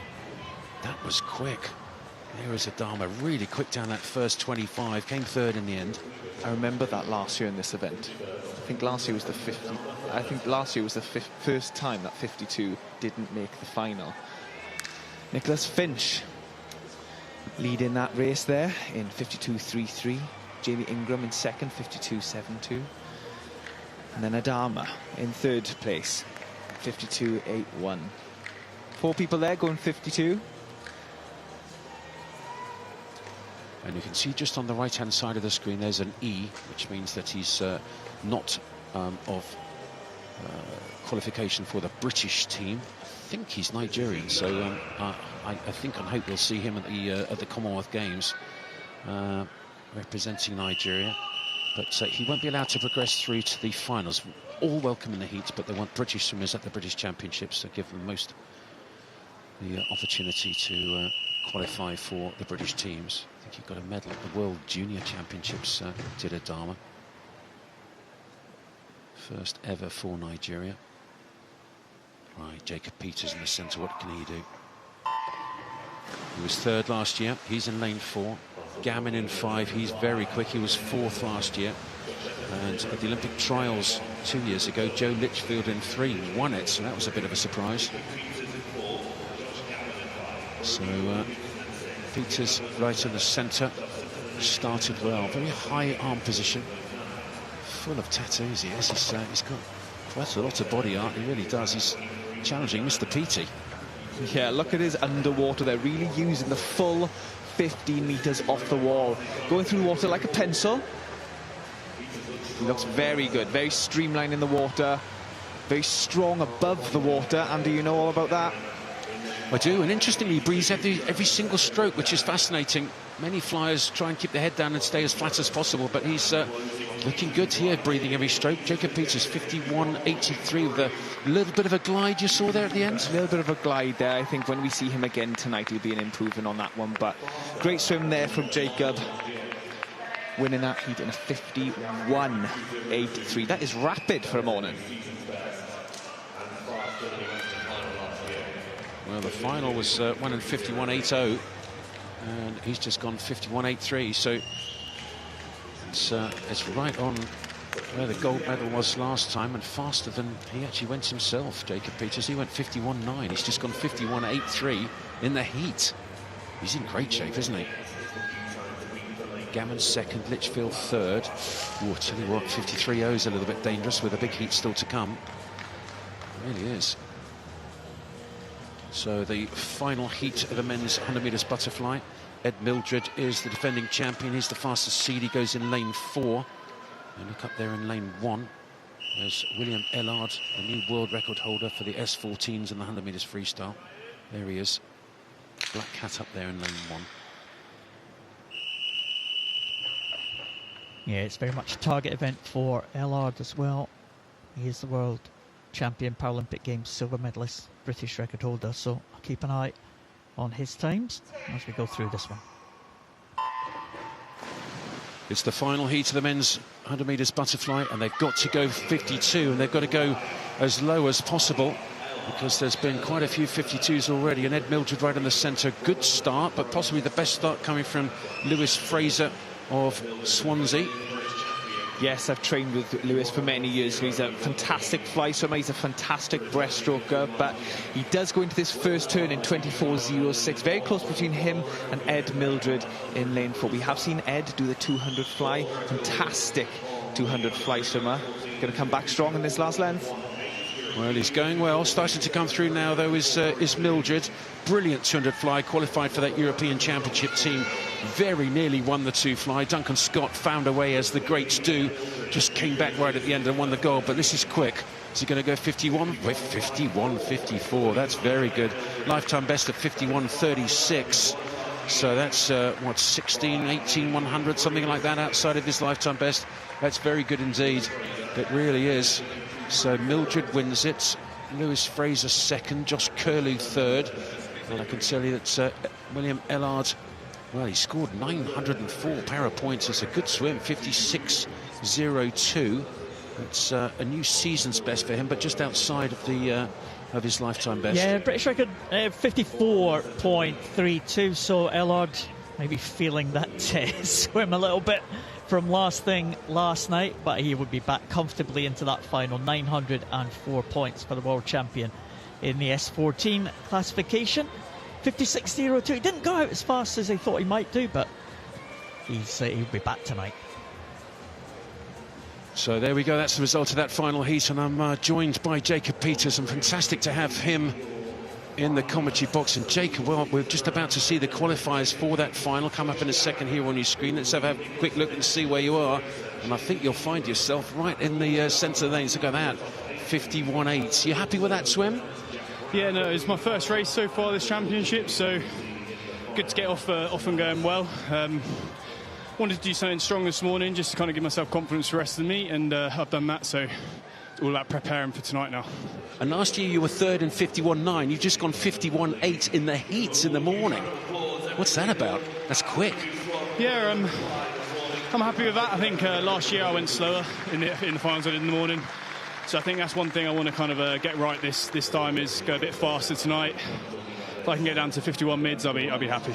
And how do you go about doing that? You've just done a really good heat. You've done the job in the morning. What would you do now? What would you focus on for that final this evening to go quicker? I think all that recovery now, eating well, recovering well, swimming down well, and I think tonight is just about controlling those emotions. Obviously get pumped up for it, but don't let them overwhelm you and kind of like get you into doing something that you probably shouldn't be doing anyway. Indeed. And the European consideration time, 51.35. Is that a target? Yeah, I mean, my PB is 51.1. Been going for a couple of tough years, so it'd be nice to kind of get back down towards that time. I think for me, just kind of like, biggest thing is confidence. Swam well this morning, just kind of go away, recover, just do what I can tonight. Well, if it's a confidence thing, I've got to tell you, sitting in the commentary box watching you, one, you look fantastic. Two, the time was very good. Job done this morning. So good luck tonight, and I'm sure that you'll go really well. And 51.35 must be a time, must be possible. Yeah, fingers crossed. That's what we're aiming for. Well done, Jacob. It's a great swim this morning, and good luck tonight. Thank you. Alrighty. Well done. Well done. I'll tell you what, he's a strong lad sitting right next to me. He really is. My goodness me. It's all gone dark when he sits next to you. What a great swim, though. It's faster than he went last year. That's an amazing swim in the heats. Faster in the heats than he did in the final. Amazing. Yeah, that's a trick, isn't it? Got to try and bring that back for the final. Para swimmers back in again. The next event is on its way. It's the women's 400 freestyle. Heat 1 of the 9 heats. We're due to have 3 swimmers in this one, but we have had a withdrawal. So Grace Harvey not taking the start for this one. That leaves us with the 2, which is Iona Winifreth and Eliza Humphrey. So the 2 here, Iona Winifreth. As we said, we saw Iona a little bit earlier on, just 15 years of age. She swims in the S7 classification, athlete with short stature. And there is Eliza Humphrey, Swansea University representative. She was in Northampton for a number of years. Eliza Humphrey, along with her sister Scarlett, at Northampton. Almost a conveyor belt of Paralympic swimming talent. Eliza was the British record holder in this one. That was overtaken by her sister Scarlett. She does hold some of the distance records, Eliza Humphrey. Interesting for Eliza and Scarlett. We're talking about siblings a little bit earlier on. I think one of the Humphreys' parents, I think it might be her mum, is Welsh. Her dad's English. So one of the sisters chosen to represent Wales, and the other one chosen to represent England. What a good decision. Which one? Thank you, Eliza. I don't have to even ask that, do I? So Eliza is the Welsh representative, and she's going well alongside Iona Winifreth, the youngster. Eliza based at Swansea University. And the Humphrey sisters, Dan, have dominated the S11 class. The swimmers with no vision at all. They're wearing blacked out goggles. It's a good chance to have a look at the taps here. The tappers at the end of the lane. There's a tapping stick as well. And tapping technique, I tell you, Dan, has really developed over the years, because when I was swimming, it was the swimmers who had the visually impaired classes. They had the white canes that they used to get around in everyday life, and they just stuck like a sponge ball on the end of that, and that was the tapping stick. But you see there, the tapping technique for Eliza Humphrey, it's almost in the small of the back, because previously it was always like on the top of the head, bang. Does it matter where they tap the swimmer? No, as long as the swimmer knows when they're coming up to the turn and when they're coming up to the finish, that is the important part. So it lets them go into their tumble or have their finish, stretch out for the finish. I think it's fascinating watching visually impaired athletes swim. I honestly, I couldn't do it. Sometimes, obviously, when you're racing, your goggles fill up with water, so you can't see anything. So you can still see a little bit, but I honestly commend the athletes that are visually impaired. Well, you need a lot of confidence. If you've ever tried, I mean, you said your goggles are filled up, you ever try to swim with your eyes closed and trying to keep in a straight line? It's so difficult, isn't it? And Eliza Humphrey, she's kind of skirting that lane rope. A lot of the visually impaired athletes, they try to skirt the lane rope. But I mean, you were talking about the lane ropes yesterday, and they're pretty unforgiving, aren't they? Yes, especially these ladies are swimming at quite a speed here. When you're touching those lane ropes, when you drag across them, they are like cheese graters. And you can come to an actual full stop sometimes. Yeah, exactly, yeah. It's happened to me on more than one occasion. And, yeah, I can see where I'm going, allegedly. But Eliza Humphrey, just see her just skirting that rope there. She's down towards the left-hand side, but she's doing a good job here. Entry time of 5:35. So just see how Eliza's getting on with this one as they come down to the 300 mark. Iona Winifred, another swimmer. She's a swimmer with short stature. Paralympic medalist, has just gone ahead of Eliza now. 4:14.03 and 4:14.87. Eliza just, look at this, she's just veering across to the left there. I mean, that's a trick, Dan, isn't it? If you can keep to the centre of that lane. There's Eliza. She's going to almost batter on that lane rope there. Probably touch that one there. She'll probably feel the waves from Iona next to her. Iona Winifred, just 15 years of age, just last week, Dan. 15, gosh, we've seen a lot of Iona Winifred as well, haven't we? Like, I feel like she's been around for a while, but 15 years of age. She's got so many years in this sport. Well, let's hope so. She goes over. She's been made her name as a breaststroker and a good IM swimmer as well. But she's been dabbling with the 400 this year and improving her best time. Her best time's 5:38.64. So it's good to see her progressing in this 400. And she's a real talent. Wait till you see her in the breaststroke. Absolutely phenomenal. We obviously have seen in this very pool Ellie Simmonds win gold at the London Paralympics in this event. I think I'm right in saying that. Yeah, Paul? that's right. 400 freestyle. The roof absolutely lifted off. Ellie Simmonds won that gold. Here's Iona coming in now, 5:39.07, so just outside her personal best, only by 0.3 of a second.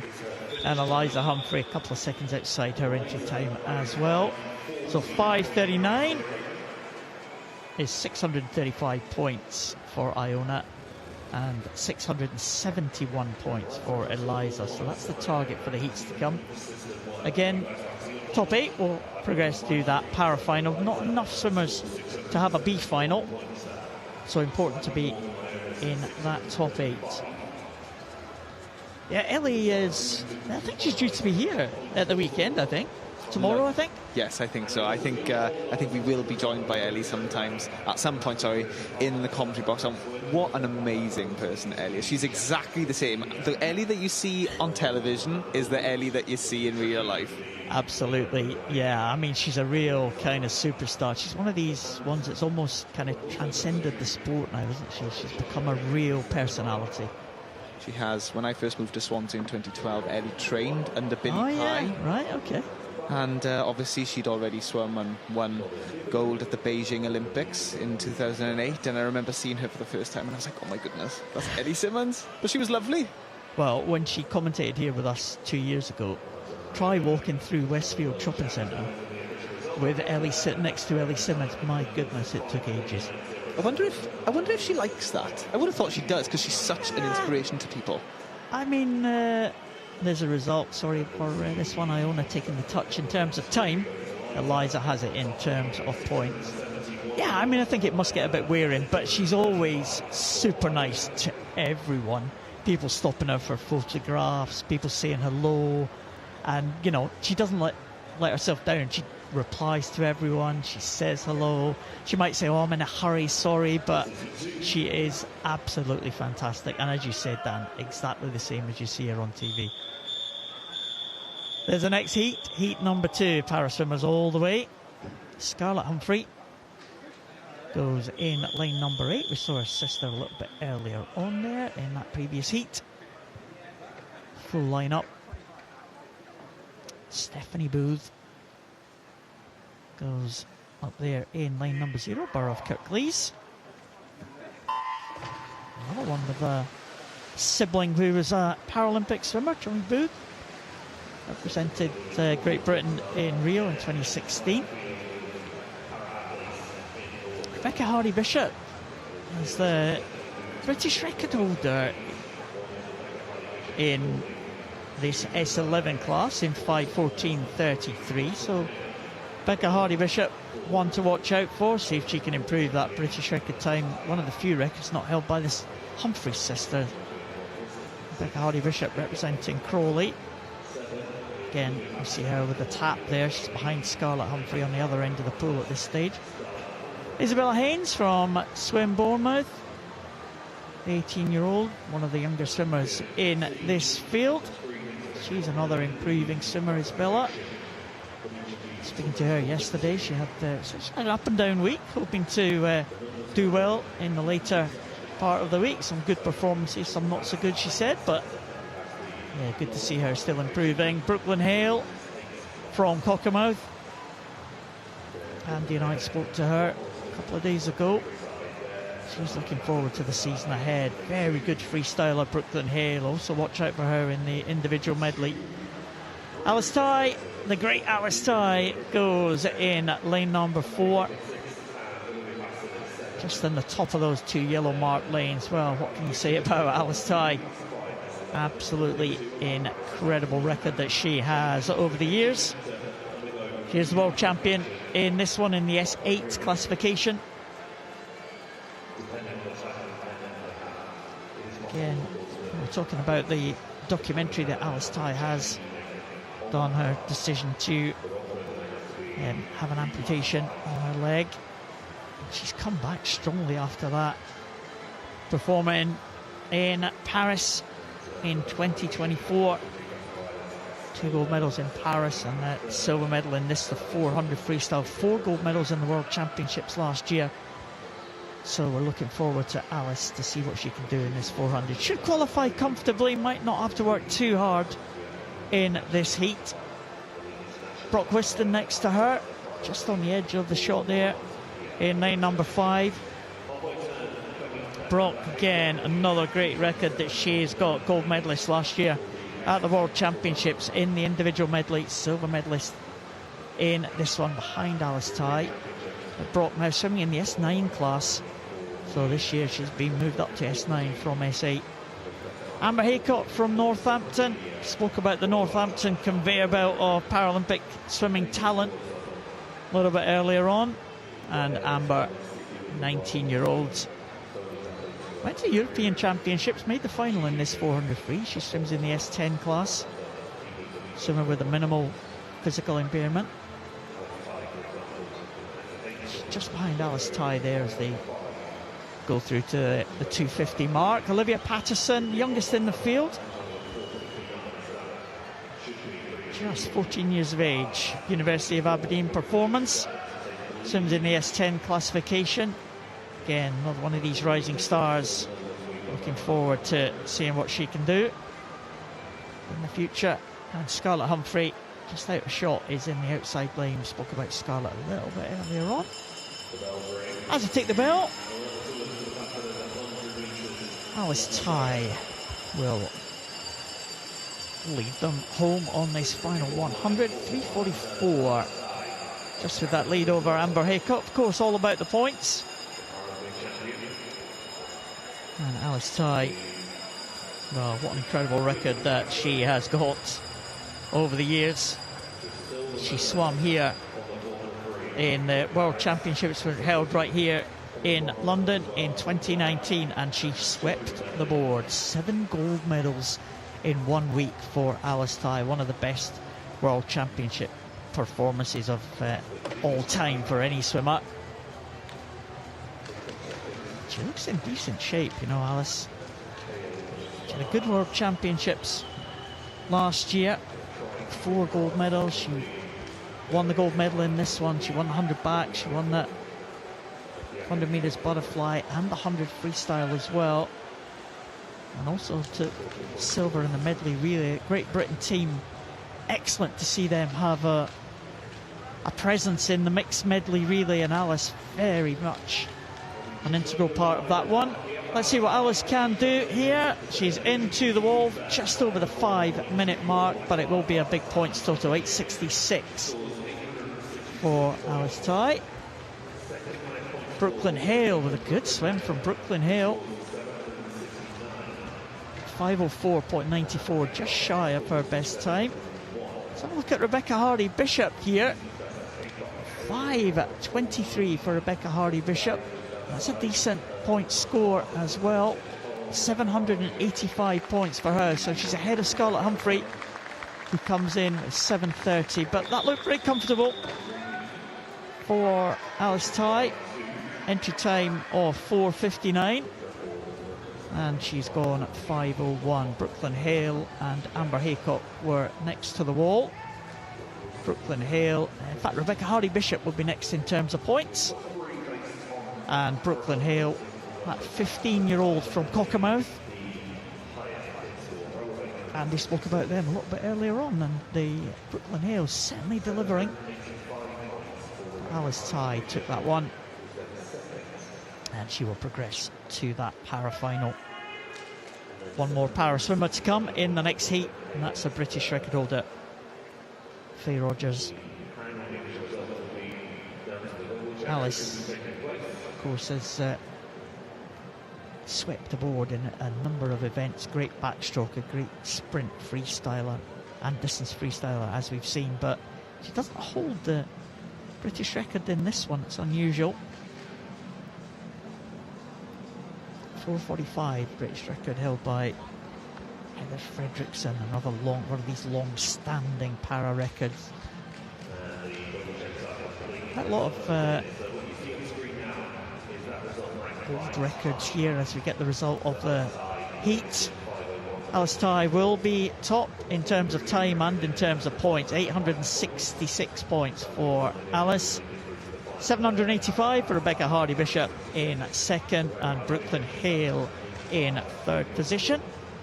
Brock Liston, Scarlett Humphrey, Isabella Haynes and Amber Haycock all in the 700-point range. They've given themselves a good chance of making that final. But in the next heat, we have got the world champion in the S10 class, and that's Faye Rogers, going in the outside lane in lane number 9. This is the event that she's been pre-selected for the Europeans in.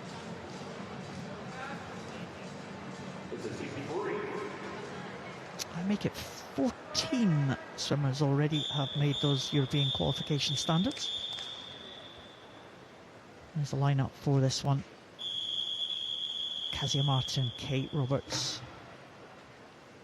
Benjamin Belt from Plymouth, Clara Guinness from Repton, Jessica Corder there in that yellow cap of City of Salford, Charlotte Johnson, Swansea University, Grace Cummins from Thanet, Middlesbrough's Lydia Shipley, Evie Cutter from Wigan Best, and Faye Rogers, Edinburgh University. Based in Aberdeen for a number of years, she's moved into Edinburgh University now for her studies, and also that great swim team that they've got down there in Edinburgh.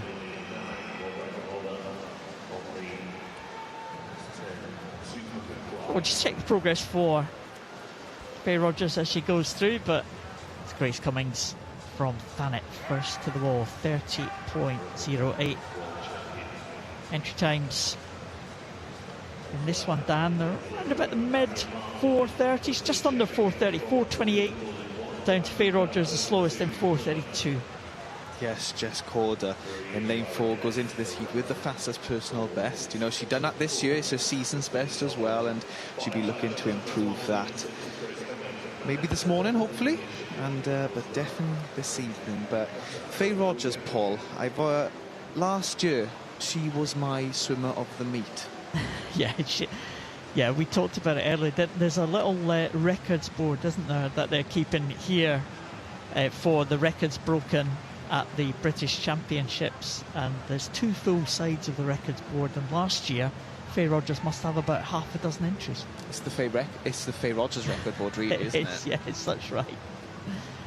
Yeah, fantastic performances last year, and she's only won 100 outside her own world record in the 200 fly earlier this week. She was disappointed not to do it again. She was slower in the final, I think that disappointed her a little bit, but you know, she's got a tough program here in the 400s. You know, it's not easy, but she's had a day's rest, so we'll see how she's going in this one.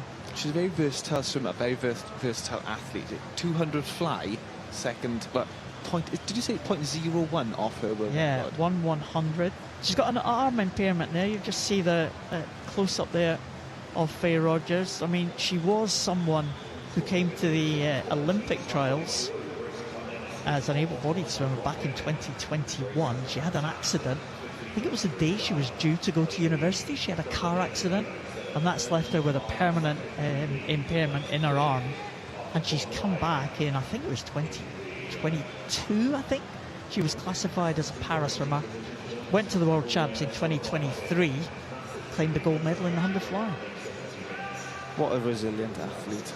Honestly, I'm fascinated by that story, and she's also just such a lovely person to talk to as well. I had a nice chat with her the other day in the post-race interview, and she's so positive. She's an incredible swimmer, but she's also someone that so many people can look up to. Yeah, I mean, she is an inspiration, and we say that a lot about para swimmers as well. You know, there are a lot of role models out there. So if people can see para swimmers likes of Ellie Simmons, for example, or just see the leader going through there, Dan, 3:15 for Grace Cummins. She's doing a good job here. But Ellie Simmons, for example, an athlete with dwarfism, and so many athletes with that impairment have come through since Ellie Simmons. Maisie Summers-Newton, we saw Bruce D. And, you know, that is because they see someone that is similar to themselves doing great things. And that's why that's inspired them going into the sport. Grace Cummins doing a good job, though. She'll be an inspiration for someone. 20-year-old in lane number 6. Entry time of 4:28. She's going to be miles inside that, Dan. Yeah, she's looking very strong in the water. Grace Cummins turning on that last turn there at 3:48. She's looking strong. She could maybe do, I think, at 4:22, 4:23. I think she'll be around that time. But she's looking strong. Breathing to the left every 4 strokes, which is quite bold for a 400. By the end of my 400s, I was breathing every 2 just to try and get as much oxygen in as I could possibly do. 4:21.57. Ooh, she picked it up on that last length. Well done to Grace Cummins. Thanet Swim Club 32.6 in that final 50. Clara Guinness in second, also under the 4:30 mark. Faye Rogers easing in, I think, 4:40, well outside her best. She didn't have to work too hard, though. She'll qualify for that para-final. It's a big points total as well, 885 points for Faye Rogers, but Grace Cummins, my goodness, that was impressive, wasn't it? Well ahead of the others. Clara Guinness in second, Jessica Corder in third. 3 swimmers under the 4:30 mark. Well, that's going to be a good target for, well, how many heats before we get to a 4:21? Got to be another 3 or 4. Well, Grace Cummins did win that heat in 4:21.57. Very, very strong. Far ahead of the rest of the field. And swimming with clear water on both sides. That's what you want, Paul. It's not easy to get, but Grace Cummins did a great job there. And we'll see Faye Rogers again in that para-final, I am sure. Well, thank you, Paul, taking us through those para-athletes. And the quality of para-swimming in Great Britain really is quite something to behold, isn't it? Really special. And Grace Cummins, 4:21. Well, the question was asked, when do we get somebody ranked at a 4:21? It's heat 7. This is only heat 4, so it really will be some nerves now.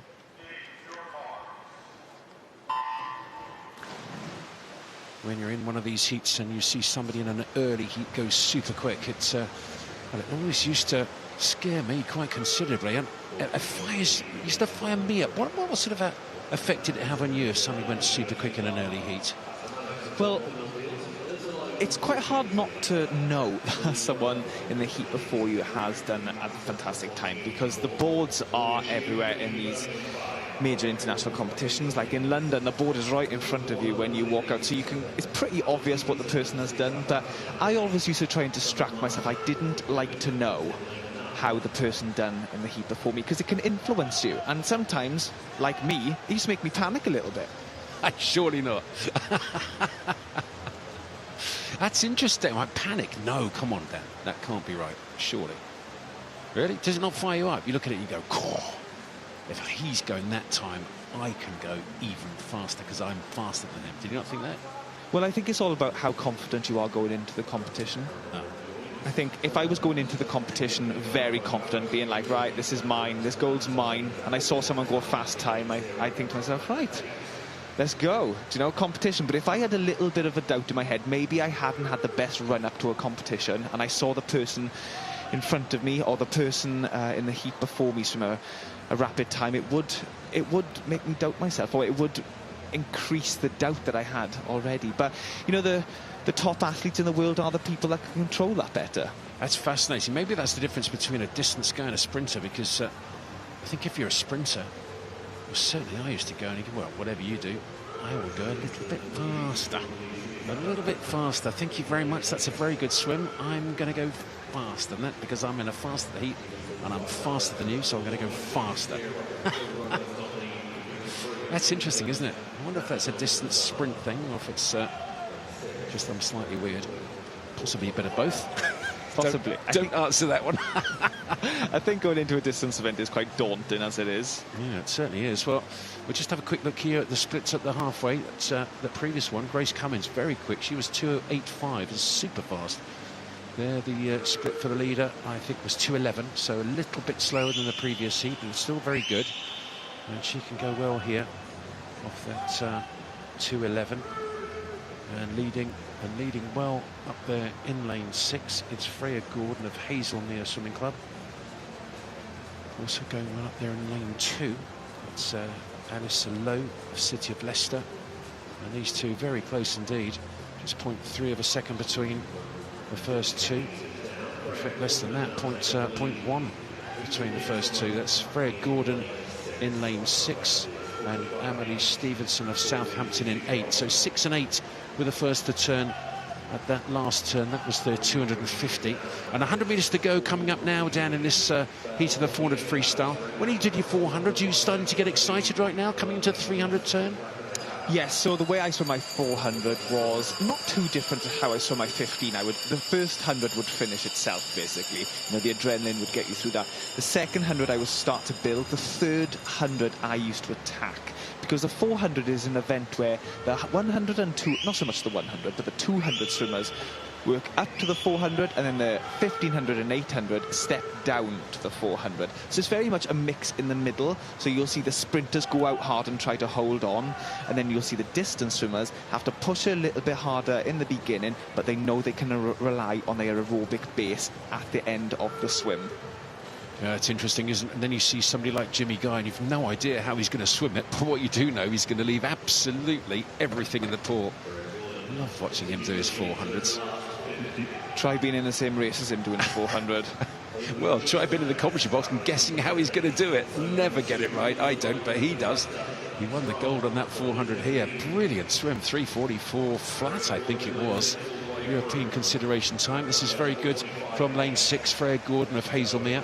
Excellent swim from her. What's she gone? 4:23.9. She came back well. 32.1 down that last 50. Oh, that's great. Big old smile. She's waving to her mum and dad as well. Well done. That's the kind of celebration I want. That's brilliant, isn't it? You come to a champion. It's the Aquatics GB Championships at the Olympic pool. She swam in the same pool as Michael Phelps has swum. She does a huge lifetime best. Celebrate like that. I'm just 17 years of age. You know, she's got so many years left to perfect this event. Now, this is the result of Heat 4 of 9. Freya Gordon taking the win in 4:23.99, nearly a 2-second PB. Amelia Stevenson in second, 4:25, and Alyssa Lowe from the City of Leicester in 4:26.52. Great swim. Well done. Great celebration. Love it. This is Heat 5 of the women's 200 metres freestyle. And the fastest seed is Charlotte Searle of city of Birmingham. Entry time of 4:25, that's her lifetime best. And summer national age groups, 10th in the 800, 10th in the 1500, 10th in the 400 IM. Golly, what a program that is. 800, 1500, 4 IM. She's doing the 4-3 here. Wow, she's a toughie. That is Charlotte Soul, and she is from the city of Birmingham, and she's in lane 4. She is, and yes, Andy, that is a very tough week. You know, when I used to come to these competitions, when I was younger, I used to do multiple events. Obviously, she is only 19, so I would probably be doing exactly the same as her now. But as she'll get older, she'll probably specify in specific events throughout the week to prioritise her best events. So obviously I was a distance swimmer. I used to prioritise the 15, but depends how I was feeling going into the competition. Depends how confident I was. Try to be as confident as I could possibly be. Would kind of determined what events I'd done that week. But my coach Adam Baker always used to like me to do the 4, 8 and 15 to give me maximum chances to make that summer team. Well, it does give you so many more options. Not everybody likes doing it, so therefore they shy away and do the things that they would prefer, maybe because it's easier. But not everyone's a distance swimmer, you know. Not everyone's a sprinter. So it does give you a lot of opportunity if you can take on something that other people would prefer not. And I think, like you, my first British team I ever made was 400 medley. And that was mainly because nobody else wanted to do it at the time. I think I was age 12. And so 12? I did.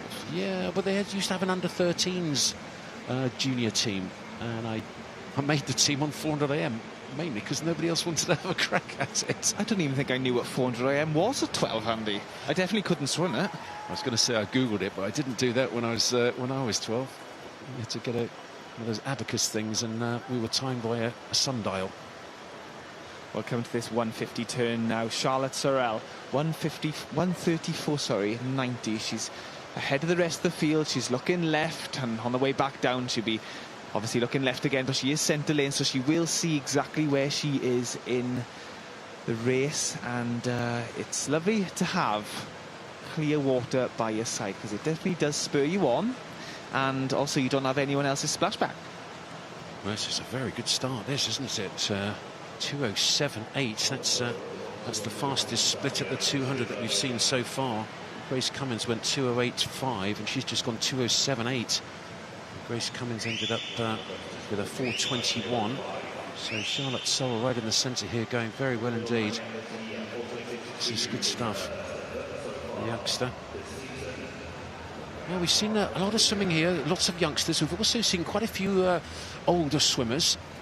And there was a 49-year-old swimming against Adam Peaty in that 50 metres breaststroke. It is great to see. There's quite a few swimmers who I think they swim at the age groups, and then they sort of give up and they, you know, get into life and then see the opportunity to come back at all sorts of different ages. A family friend of mine, Alex Lukic, is just joining the, what is it, the Yahoos, the Hoo-Ha's in Chiswick? I don't know what they're called. The Hoo-Ha's, there we go. The Chiswick Hoo-Ha's Masters team. And it's just such a great thing to come back and do. It's such a great sport to come back, and quite a few people starting to do that. Very strong Masters ethic and program in Great Britain.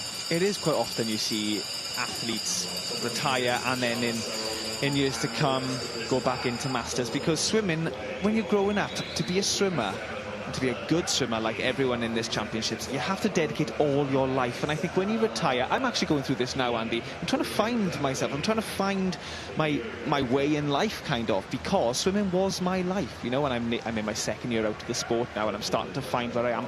But I am also starting to miss the sport. Are you going to see me get back in the pool? I mean, that's a conversation that me and you are going to keep having this week. I think Andy's eyes just lit up. Daniel, I think that's a great idea of yours. I mean, you never know. You never know. I've been bugging him every day. Come on, Dan, get back in the pool. Suddenly, he brings it up in commentary. I do like that. Oh, I tell you what, I feel about 9 feet tall right now. And talking about 9 feet tall, look at this swim here. This is very good indeed from Charlotte Sorrell. I'm not going to forget that, Dan. That's great stuff. Look at that. She's going to go 4:21.5. Very good indeed. Very good indeed. Pretty much exactly the same time as Grace Cummins did a couple of heats ago. That's really good. The lifetime best, right on it. Absolutely right smack on it. Well done.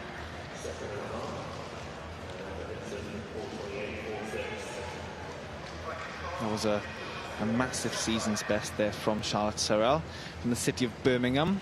She went out strong, she came back strong, she paced it well, she pushed that third 100 like I always like to do, and taken her to the win in 4:21.59. Heidi Corbett following in 4:23.95, and Amber Hinton from Dumfries in 4:28.46.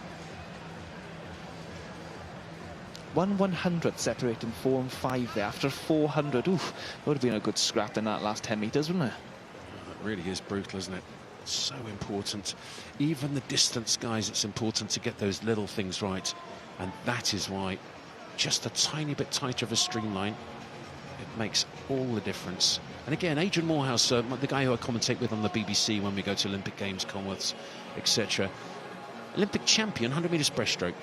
How much did he win by back in 1988? I'm pretty sure it was 1/100th. Absolutely right, Dan. And what is interesting is whoever asked that, nobody's just, well, he was Olympic champion, wasn't he? Of course he was. But 1/100th of a second. And somebody like him, a little bit like we saw with somebody like Duncan Scott on the 2.5, the greats always find a way of winning. And again, 1/100th, that's all it is. Am I right in saying, Andy, that Michael Phelps won the Beijing Olympics 100 fly in 1/100th of a second? Yes, he did. Yes, he did. And it was a little bit controversial, that, isn't it? Because if you watch the replay and that, so look it up on YouTube or whatever your chosen media is. But, watch the 100 fly, Michael Phelps in Beijing. I was commentating on it, and I've got to tell you, I thought he was second. But the timing pads apparently don't lie. But it was, he was going for 8 gold medals in 8 days and trying to get 8 world records. And it kept him going, but it was mighty close. Čavić of, I think it was Serbia. Second. It's a great call down there. Great call.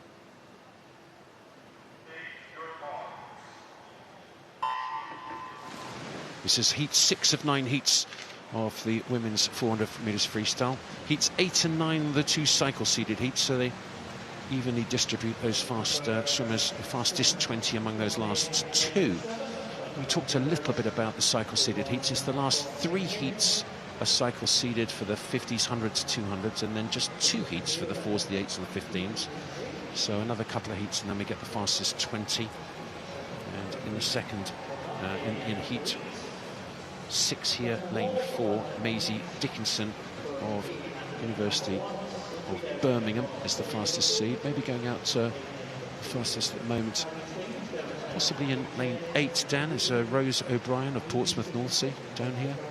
Yes, and next to Rose, obviously, we had Alice Young in lane 7, who has decided to withdraw, so she's got clear water by her side, but really taking it out strong here is Nicole Ryan in this first 100.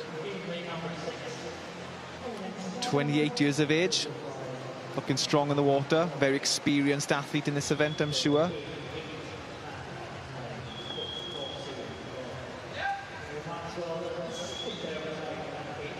So many ways you can pace a 400 freestyle. As we said earlier, you know, you see the sprinters step up to the 400, you see the distance swimmers step down, and the strategy doing a 400 is so interesting because there's just so many ways you can swim it. There's so many ways you can get it right, but there is so many ways you can get it wrong as well. And trust me, ladies and gentlemen, there's been many a time when I've got it wrong, but you learn from your mistakes. Well, that's a really good point, Dan. You really do. It never goes perfectly. I think everyone's idea of an Olympian is that, you know, every race you do really well, and it all is a lovely smooth line of ascent up to the top. You must be joking. the number of problems, challenges. I mean, what do they say? Something like 3 out of 4 days of training is not particularly good. If you have a really bad day and then a medium day, and then a great day, you take the great days certainly, but if you can work those bad days and make sure the bad days are as good as possible, and when the good days come along and you can really nail it, that's when you get going. But don't expect every day to be good. Absolutely. Absolutely, and you know, as athletes, you do go through sometimes long periods of time where the sport feels tough and life can feel tough. You are working your body to impossible standards every day, especially these athletes that go to the Olympics. And something I used to do when I used to go through tough times, I always used to try and change something small every day, something that I was in control of. So whenever I turned up to the pool in Swansea every day, I used to give it all. I used to say to my coach, Adam, this is for you, and whatever you need me to do to get me on top of that podium, I will do. But obviously, over time, that can kind of feel like your life is kind of out of your control. So I always used to like the small things that I could control. I used to like to control. I'll be carrying on saying that in a minute, but taking this out into the last 100, leading Jasmine Hall in 3:16.34. She's looking strong. She's breathing to the left. But actually, she's breathing bilaterally, which means she's breathing on the right, one stroke left arm, one stroke right arm, breathing to the left. Yeah, it's interesting breathing pattern, isn't it? Bit of bilateral, bit of left, then bit of right, but it's certainly working for her very well. And again, her coach at Basildon, he's been around for a long, long time. He's a wily old fox, isn't he, old Dougie Campbell? Going into this final turn, she must have about a 3 metre, 4 metre lead, maybe 5 metres off that wall there. Jasmine Hall of Basildon and Phoenix. Lifetime best of 4:24.8. Still just 16 years of age, and what a great experience this is. Going really well. Also going well down here in lane 8 is Rose O'Brien of Portsmouth North Sea. But this is a super swim up the top there, the bright orange cap of the Basildon and Phoenix athletes. Dougie Campbell's Jasmine Hall. And Jasmine going to beat her lifetime best by quite a long way. It was 4:24.8. She's just gone 4:21.5. Wow, that's very good. 3-second lifetime best at the Olympic pool in the 2026 Aquatics GB Championships. And she affords herself a wry little cheeky smile. Well done. Well done. And also Rose O'Brien, who came back very strong on that last 50 there. A lovely 6-beat leg kick on Rose O'Brien. No in-distance freestyle in any freestyle, I guess. I would say, Andy, that 75% of the stroke or your strength in swimming comes from your legs. That's an interesting one. I think the power comes from the arms in freestyle, doesn't it? But certainly the drive from the legs. Jasmine Hall wins it. Great lifetime best, 3 seconds from her. Super stuff. Rose O'Brien second. Lifetime best by second for her as well.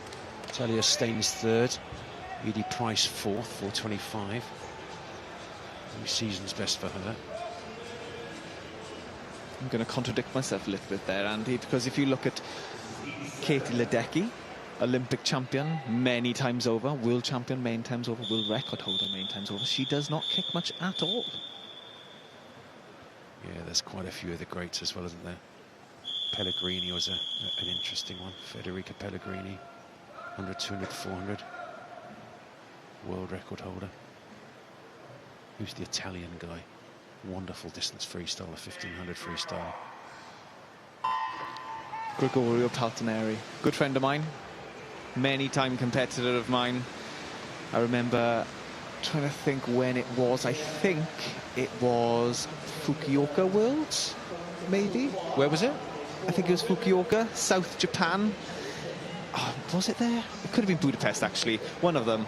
And he went out into the final. He was in lane 1, I think he was, and he went out and he just took it to the rest of the field. I was in that race, and he went on to win it. He led from the start, and he just pushed on, and I will never forget the roar of that crowd. And my head was underwater for most of the race. He won 3 silvers at the World Championships open water last year. He's still going, and he's an absolute stalwart of distance swimming, both in the pool and open water. I really wanted him to win the Olympics in both the 1500 and in the open water. Never quite made it in the same one, but certainly was Olympic champion in the pool and a great swimmer. I don't think he ever won the Olympics open water, did he? I don't think so. We'll have to check that for you.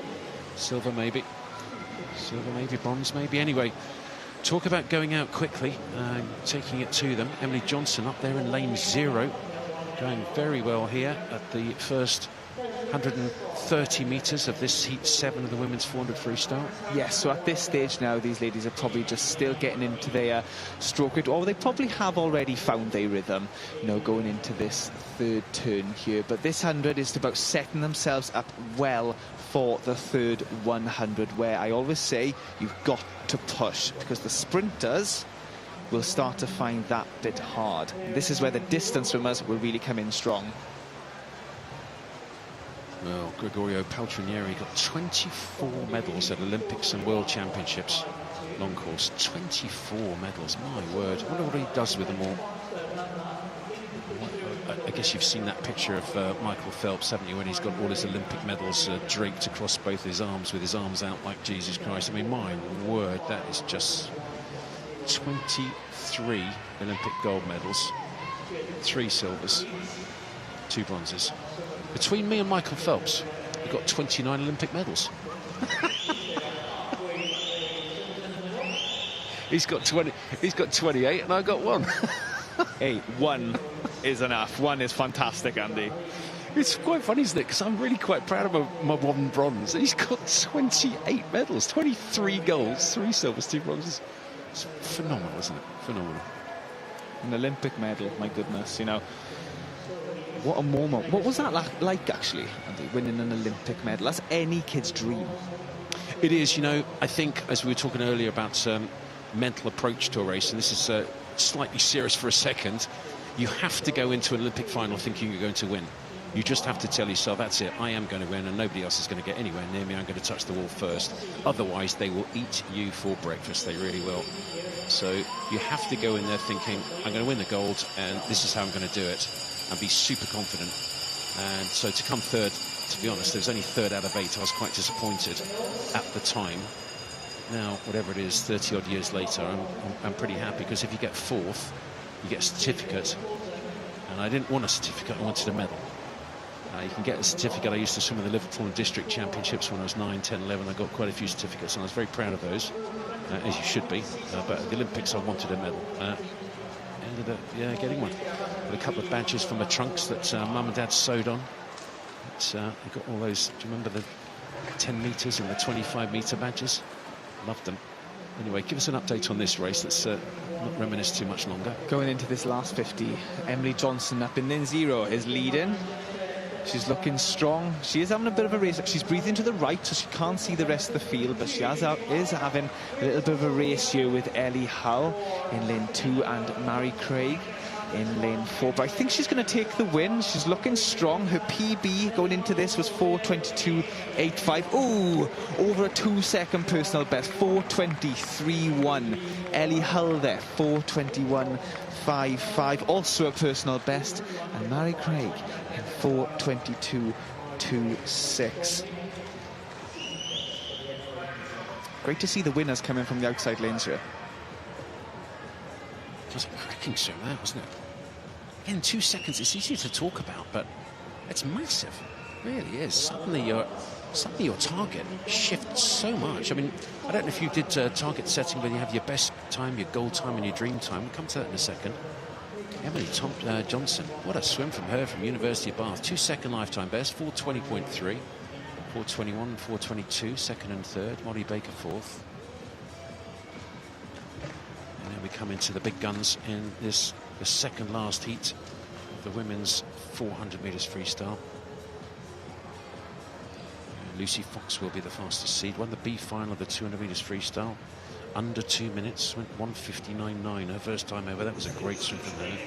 And look in lane 5, Amelie Bloksic just successfully defended her title. Won 4 national titles in a row in the women's 1500 metres freestyle. Silver in this last year. Lifetime best of 4:12.7. European Junior consideration time 4:14. So here we go. This is the second last heat of the women's 400 freestyle. Right in the centre, Lucy Fox. Amelie Bloksic next to her in 5. Lucy Parsons, bronze medalist on the 1500 in lane 6.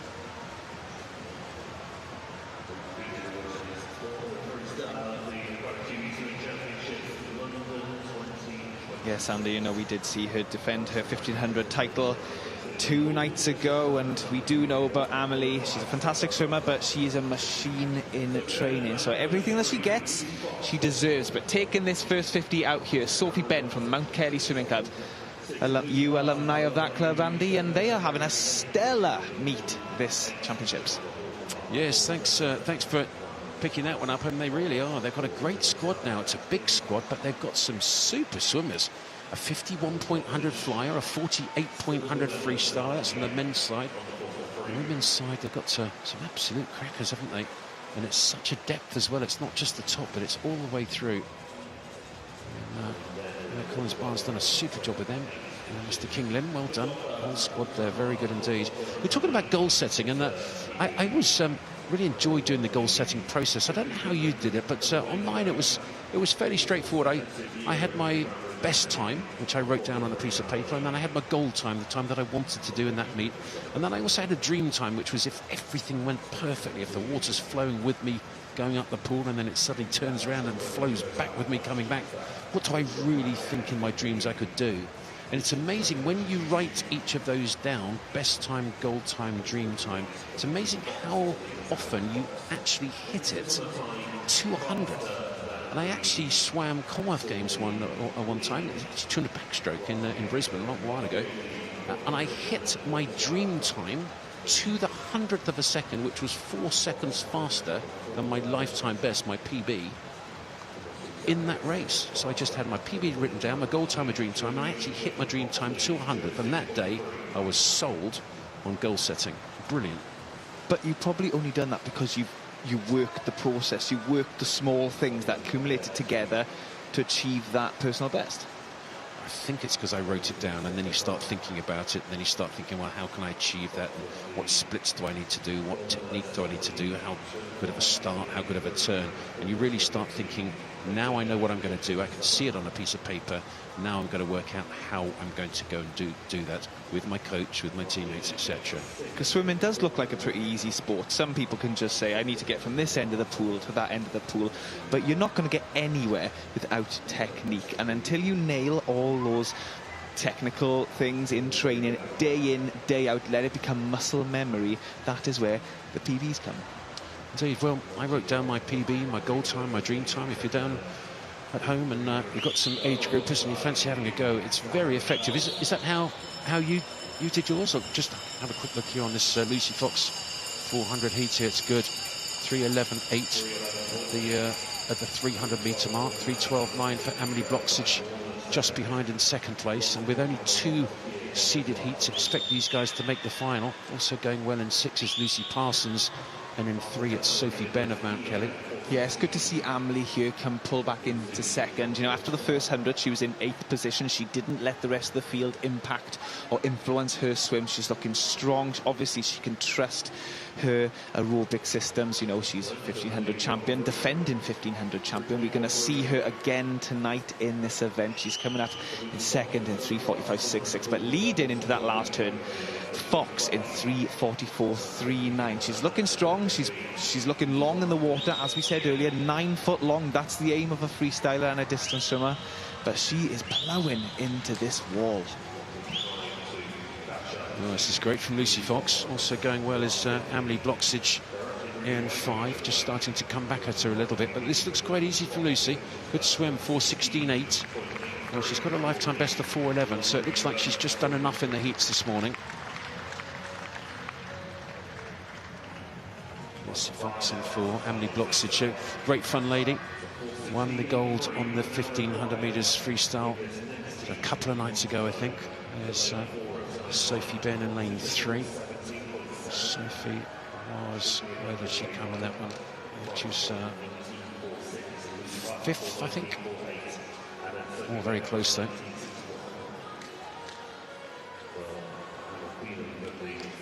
There's confirmation of the result of the 8th heat of the women's 400 freestyle. Just one left. That's Lucy Fox wins it, 4:16.8. Bloxage second. After that excellent winner. Look how close it was in 3rd and 4th. Just 2 100 splitting those two. The final heat of the women's 400 freestyle. Freya Colbert doing a 400 free. Haven't seen much of that. And in 3 and 4, both already done qualification times for the European Championships. Emily Smith winning the 400 IM in a wonderful time, new lifetime best, brilliant swim there. And Colbert, there she is, British record on the 200 metres freestyle final, massive one, 154.3. Qualified the relay as well. It's the final heat of the women's 400 metres freestyle. Can't wait to see what Freya Colbert's going to do here. Swam quite comfortably in the heat of the 200 free, just did enough to get through to the final, and then, my word, in the final, all the lights went on, didn't they? Oh, they did, you know, and she did qualify for Paris. She got that individual qualification time to get on that train, but also she is going to be in the 4x2 relay now. Andy, I tell you what I will be interested in. Obviously, she's British record holder in the 200 freestyle. Joanne Jackson holds the 400 freestyle Great Britain record, 4 minutes, 0.6. She'd done that in Italy in Rome, an outside pool back in 2009. Could we see Freya Colbert try to get that tonight? That's a massive ask, isn't it? I mean, a lifetime best 4:06. The British record is 4 minutes, 0.6. I mean, that's a huge gap. But she really is swimming wonderfully well. I don't think we've actually seen her do a 400 metres freestyle all out. Lifetime best is 4:06.1, and she did that this season, so very interesting to see how she goes. And talking of swimmers swimming particularly well, joined in the commentary box by Amelie Bloksic, second in that the first of the cycle seeded heats. Amelie, welcome to the commentary box again. Lovely to see you. Yeah, thank you for having me again. So, how was that 400 for you? It looked relatively comfortable. Yeah, the aim in the heat is to keep comfortable and try and get to the final. We're trying to save as much as energy as possible so that you can really hit out in the final. And how did you go about swimming the 400 freestyles? Because it looked quite comfortable all the way through, really. Maybe just that last 30 metres, 40 metres, you increased the pace a bit? Yeah, I usually try and keep the first 200 comfortable to try and swim into it, and then the second 200 I try and ramp it up a bit because I seem to warm up at that kind of time. And just have a quick look for us here, because Freya Colbert right in the centre also looks like she's doing a Bloksic. She's going nice and comfortable down this first 200. Gosh, she looks so comfortable. Did you watch that 200 freestyle when she went 154? Yeah, it was amazing. She makes it look so easy. She's got such a slow and efficient stroke. She's amazing. She is wonderful. And I just must ask you about 4 1,500 metres titles in a row. That's pretty special, isn't it, for somebody who's just 17? Yeah, it was really nice to do that. I mean, I was kind of disappointed with the time, but obviously it was so good to get my 4th title in a row, so that's nice. That's great. And have you done a European consideration time for the juniors yet? Yeah, I think I got the European junior time, I think, but I'm not sure whether I'll go there, or hopefully I get picked for Europeans, but maybe not. I've still got a shot in the 800, so... Yeah, you certainly have. Well, you certainly got the qualification time. Sorry, yes, I'm remembering right now. I've got so much going on, but certainly did at the qualification time for the juniors. But it'd be great to see in this unit. What do you need to do in order to achieve that? Obviously, you need to do the time, but how are you going to go about swimming that 800 metres freestyle to get the time?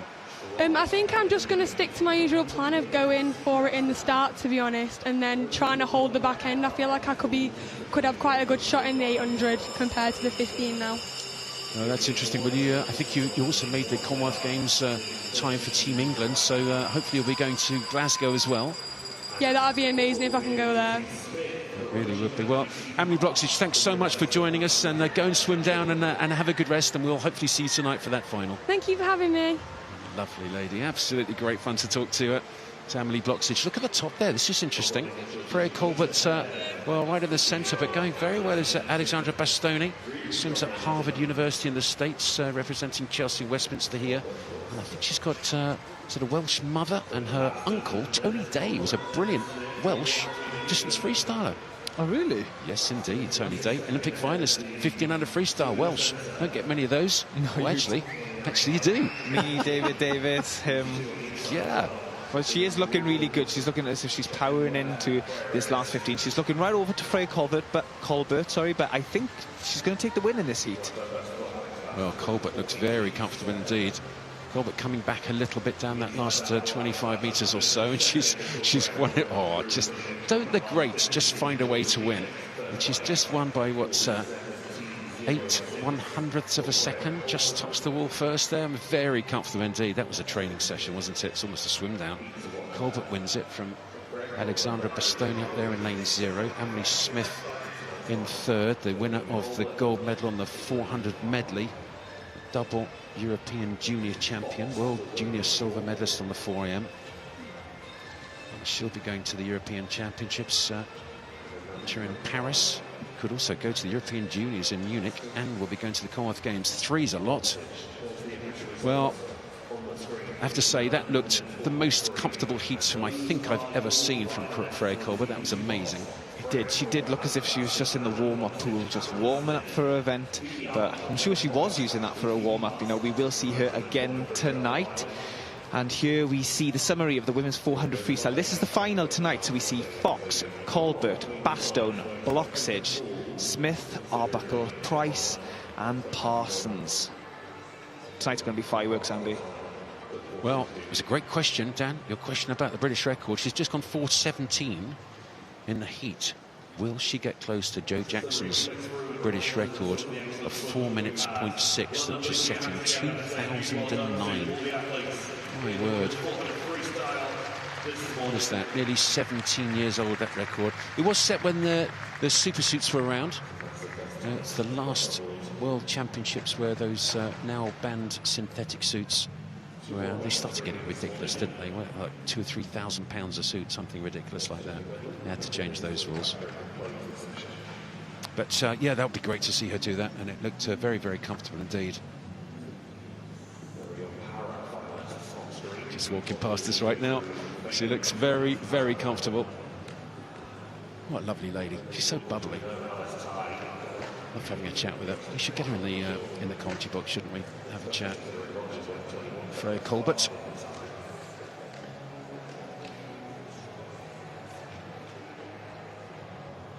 Yeah, that was a para summary you just saw going through there for the 400 freestyle. Faye Rogers will top the points totals on that 400 heat. Straight into 200 IM, and it's para swimmers all the way in this first heat. Again, the para swimmers kind of dotted throughout the heats as well. A couple of fast guys going a little bit later on. There's a lineup for this one. Different classifications, as you can see. Bruce D, the lowest numerical classification. That means he has the most severe impairment of anyone in this 200 IM. Next to him is Owen Johnson from Ripton. He's in the SM10 classification. Corey Hare and Nathan McManus go in the SM14. Lewis Jones, SM9, and Akash Das closest to us in the SM8. Interesting, in para swimming, there's 3 different classifications that the swimmers have. They have the SM, which is this one, which is a medley event, so that's classification for the medley. They have an SB for breaststroke, and they have an S for the other strokes. And the reason for that is that the breaststroke very much leg dominated. So the people with the leg impairments can often move down a class in breaststroke, so they might be an S9 and then possibly an SB8. And the medley is just a combination of those, so there you end up in the medley.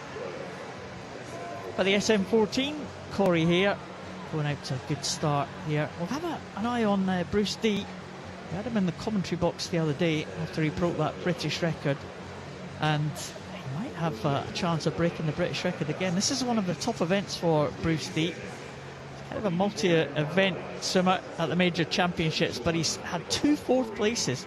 4th place in Paris, 4th place at the World Champs last year, and swimmer very much on form up there. I'm not quite sure what I was expecting, but when he did join us in the commentary box, Paul, his voice is so low. I was like, whoa, hello. But great fun guy, lovely, a great speaker, and I love the attack he has on his freestyle. I mean, he's going well here on the fly back and the breast, but I love just the top left of the screen there, but I love his attack on the freestyle. Yeah, and talking earlier, Dan, about the Ellie Simmonds effect, and Bruce D is very much one that has benefited from Ellie Simmonds coming through with these athletes with short stature. He's one that's kind of keeping the standard going for the short stature swimmers in GB at the moment. Corey here is the one that is leading them through. Corey here, 20-year-old from Devon. Owen Johnson coming back strongly from Repton. He might just get in ahead of Corey here at the end. Owen Johnson, SM10 swimmer with a physical impairment. And he does get the touch, doesn't he? 228.03. Keep an eye on Bruce D. Let's see what he can do. He has an entry time of 2:41.52. That's his PB. He's not far away from that at all, is he? 2:43.96. 873 points for Bruce. Wow. Good stuff from Bruce D. Points totals for the others. Akash Das, the 18-year-old, he has 613 points. Owen Johnson, who was first to the wall, 681 points. And Corey Hare, 607. But Bruce D should be the man, the class of the field. Bruce D, medalist at the European Championships in this event in 2024. 873 points. British record is under the 240 mark. So Bruce has got a little bit to go for that British record, held by the great Sasha Kindred, multi-Paralympic gold medalist. Owen Johnson first in terms of time, Bruce D first in terms of points. Here's heat number 2. Hayden Hudson, Dylan Broom, para-swimmers in the outside lane, Jason van der Merwe and Kai Bradford on the other side. Non-para-swimmers in the middle, Lawrence Elliott, Robert Shipley, Jack Bignell, Harry Robinson, Harry Burns and William Viney.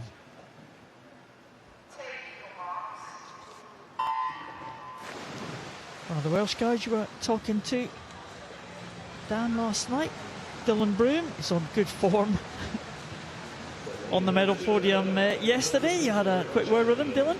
Yes, I know Dylan very well. Trains at the Swim Wales High Performance Centre down in Swansea, my home club, but he's from the same team. I think I'm right in saying he's from the same team as Theodora Taylor, Torvine Dolphins, near Newport.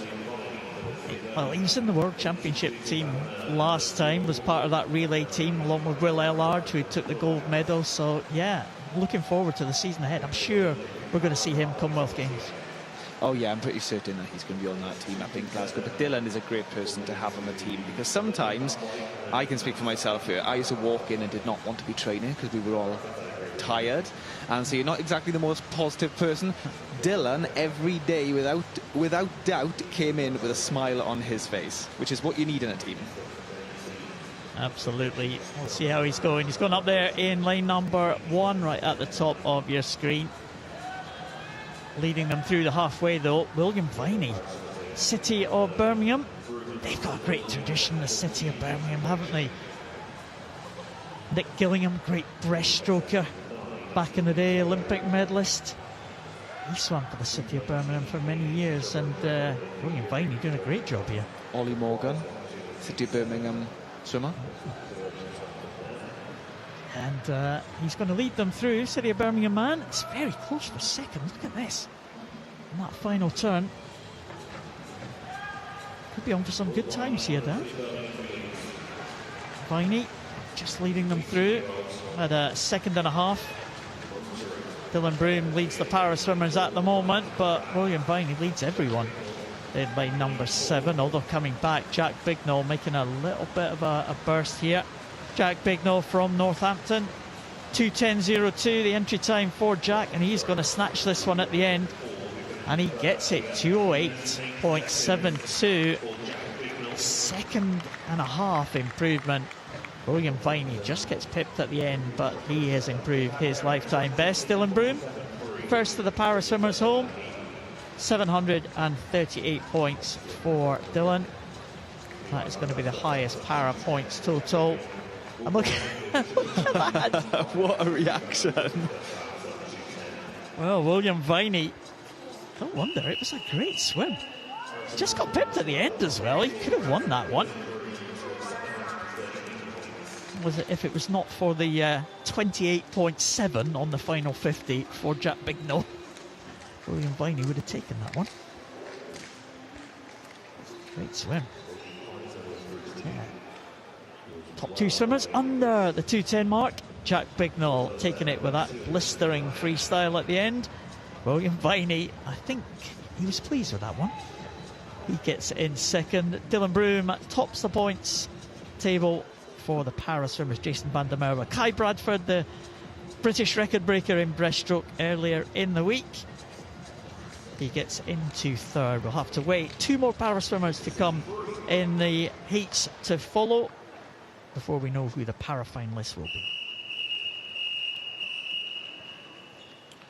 Well, a solid heat here of able-bodied swimmers after those para mixed races, actually fully integrated. The able-bodied and the para swimmers here, and I have to say I like the format. I like it a lot. Get William Ellard in the final heat. That men's 100 fly and the 100 freestyle. It's just how fast you are. Doesn't matter who you are or where you come from, it's just how fast you are. I think it's a great idea, really do. So this is heat 3 of the men's 2am. Gideon Helinski of Swansea. There's the fastest seed in lane number 4, possibly going out the best just down this first 50. So going well is Connor Cherrington, lane 1 from Edinburgh. And first at turn, it was actually Connor Cherrington, good from him. Frank Lamb of Millfield in second. Third right at the top there, Roman Levchenko of Derby. But very strong first 75 metres or so from Connor Cherrington, the Edinburgh University student. At the top there, look, a really good attack down this backstroke as well as his fly. Yeah, he looks like a backstroker, and I'm sure we have seen him and will see him in the backstroke events later on this week. But going into the backstroke to breaststroke turn, 58.21 leading into this breaststroke leg. Andy, medley is all about focusing and pushing your strongest stroke. So when I used to do medley freestyle, I used to leave it to the last 100 because I knew I was the best in the pool at the freestyle leg.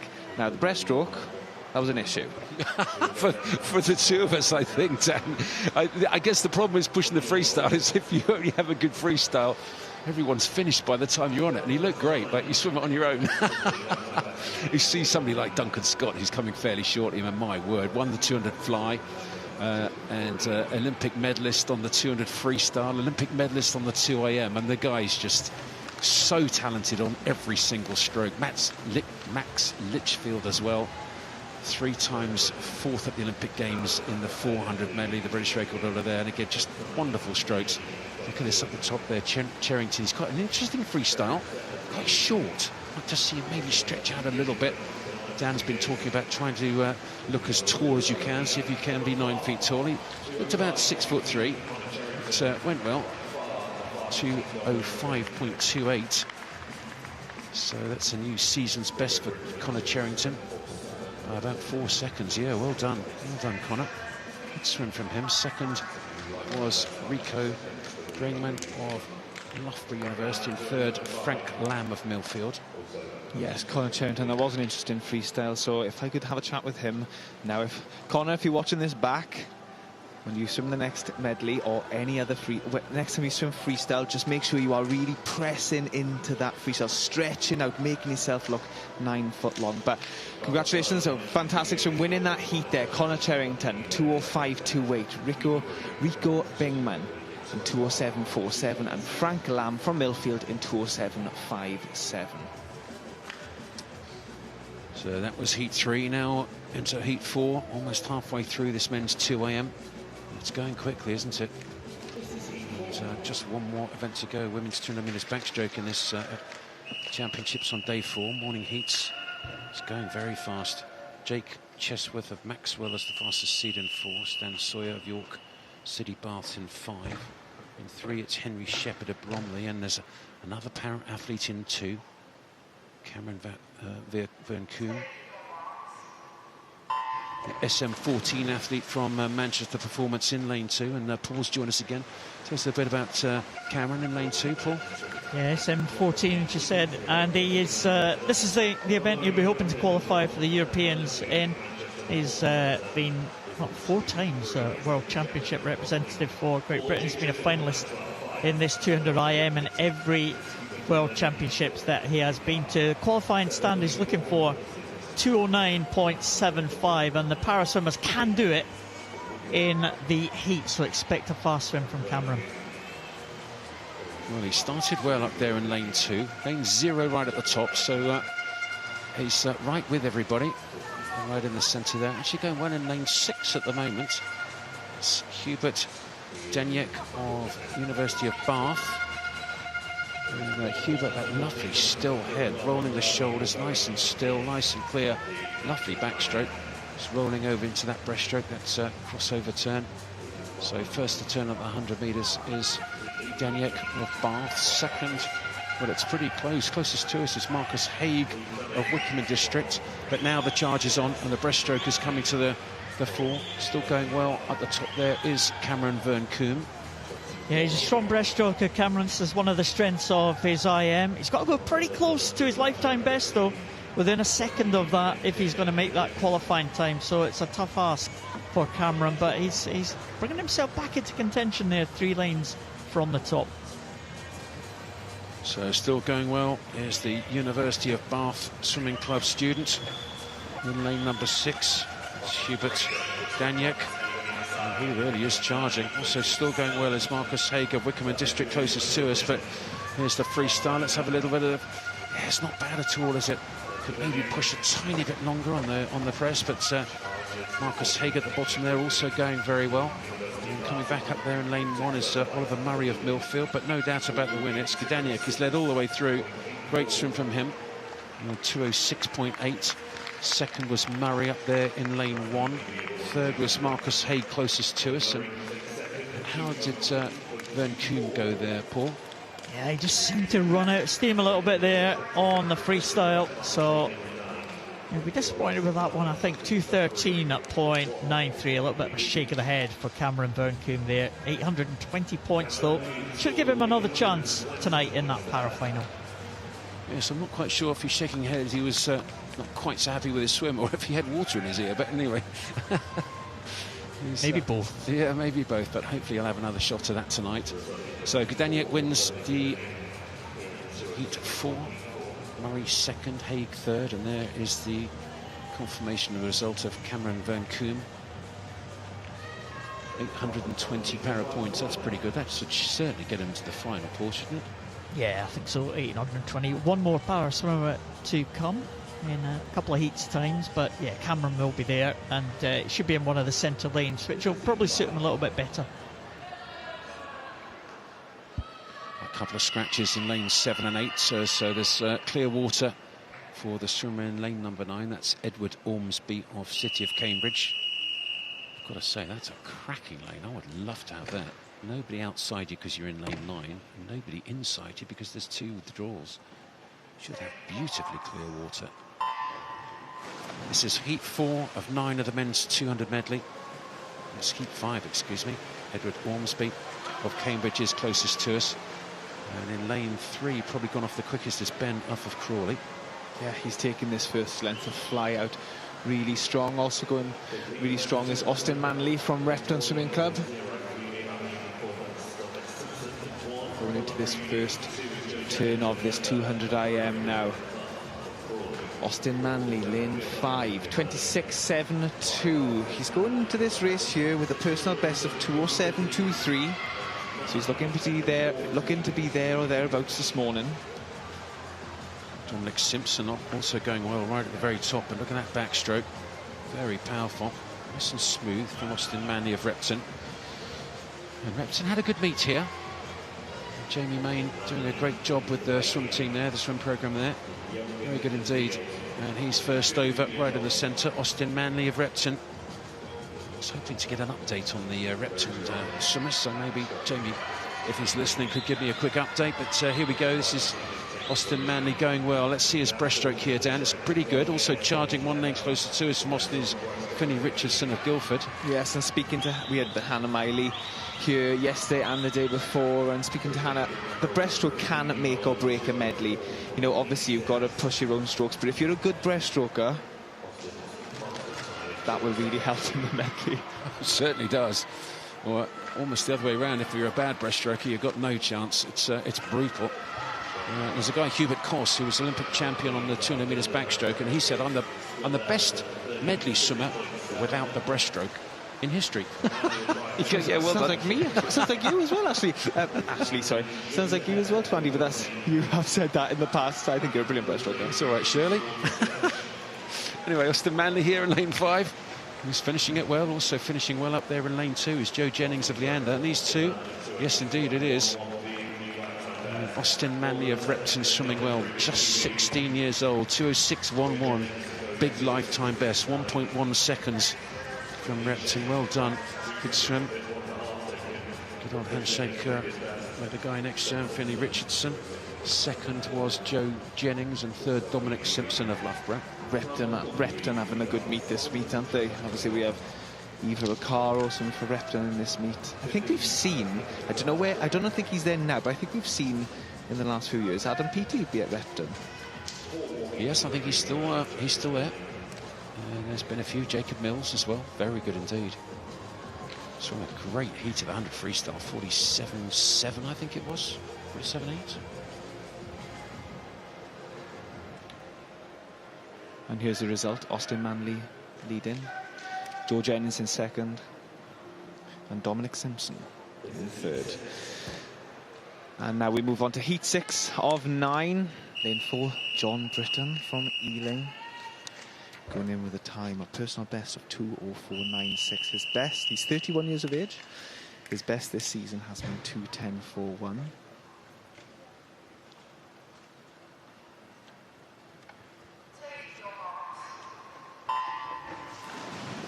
And we are missing a swimmer withdrawal in lane 1, Aaron Oculus from City of Stirling.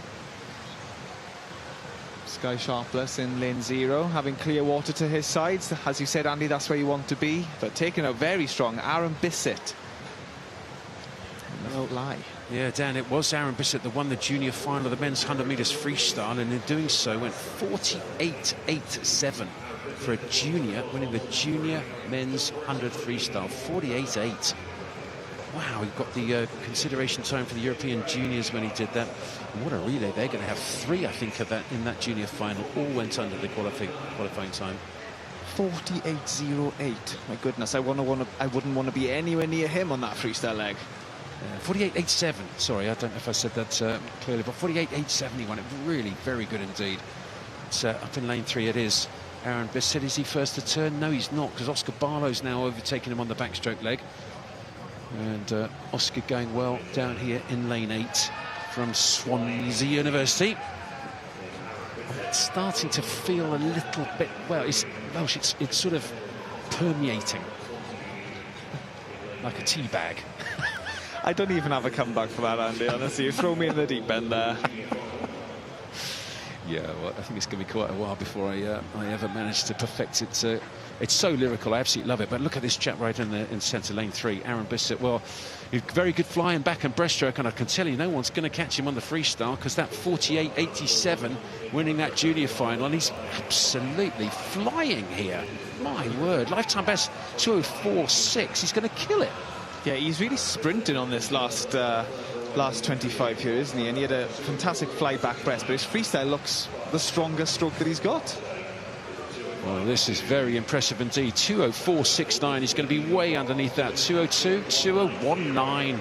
Wow, off a 2:04.6. That is very good. Ben Harrison second, Oscar Barlow third. But that is impressive. And he's got a great 100 metres freestyle super speed.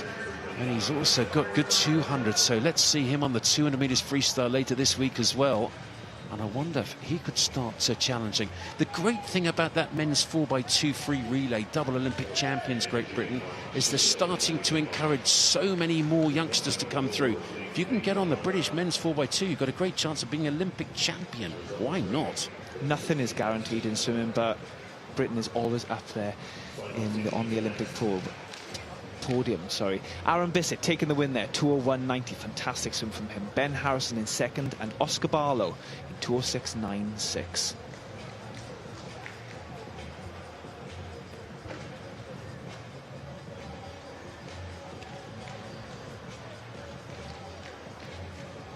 Well, that may well make the A final. Here's heat 7. It's the first of the cycle seeded heats. The last 3 heats, and Philip Navacki goes in lane 2. This will be interesting. Breaststroker.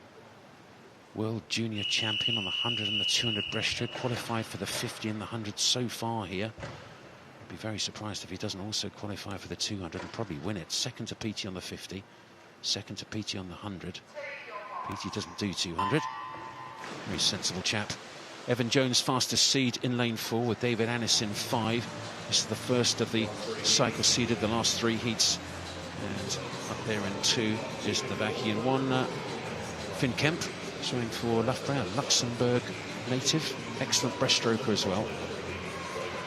Yes, taking this heat out from the start is Evan Jones from Manchester Performance Centre in 24.95. That's out very quick for heat 7 of 9. Strong backstroke, looking towards the ceiling. Obviously, you've got to be careful looking towards this ceiling because the lines on the ceiling are not straight. Now, talking about Finn Kemp, a Luxembourg swimmer. If you've ever swum in the Luxembourg pool, Luxembourg International every year, that is a hard pool to swim backstroke in because the lines are all over the place in that ceiling. So I used to love that, mate. Absolutely loved it. In fact, I swam with Finn Kemp's mum. Ages me a little bit. Lovely lady she is, Nancy. Anyway, here we go. Lane 4, Evan Jones of Manchester Performance won the B final of the 100 free. 49.1, swam really well there. He's a great 200 freestyler as well. He's got a decent breaststroke. Having a go at him is David Annis, who was 4th on the 4 IM. Great backstroke as well. He's in the final of the 100 metres backstroke. And coming through as expected up the top there in 2 is Navaki, Philip Navaki in lane 2. And he really has made a huge difference on that breaststroke. But Jones is a great freestyler, and it'll be hard to see anybody catch him now. Annis is going to have a go, but he looks very good indeed, as Jones. yeah, we did expect a good breaststroke there from Philip Nowaki, and he delivered. But pulling through in front here is lane 4, Evan Jones from Manchester Performance Centre. Really digging into this last 10.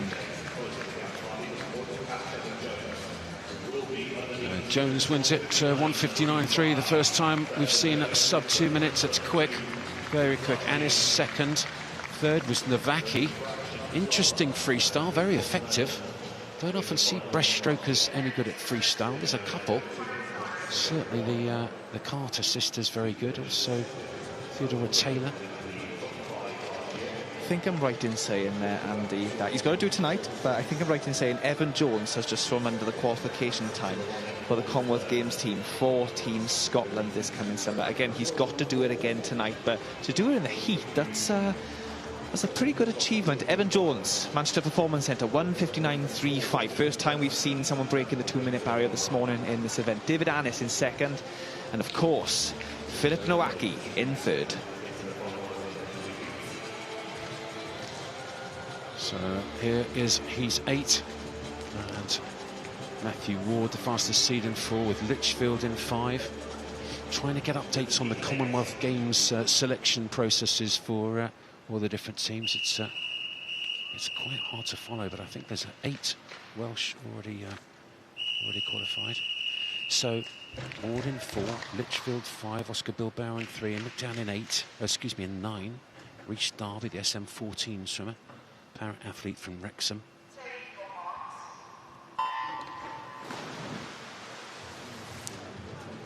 Yeah, Rhys Darby was medalist at the World Championships last year and at the Paralympic Games. 2 silver medals for him in this individual medley. The red cap there close to us.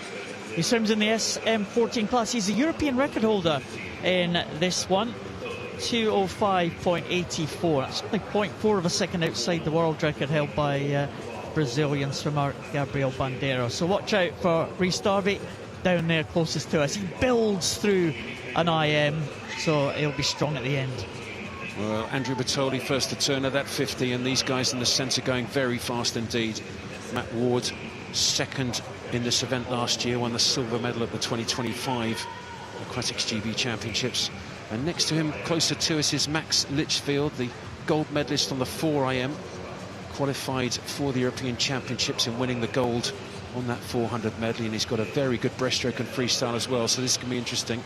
Ward leading from Litchfield in second, Give us a quick update on Rhys Darby there in lane 9, Paul. He's around about a second shy of his own PB pace, European record pace. Very strong in the second half though, but might just be missing out today on that top time. Should qualify easily for the final, but we'll keep an eye on his progress.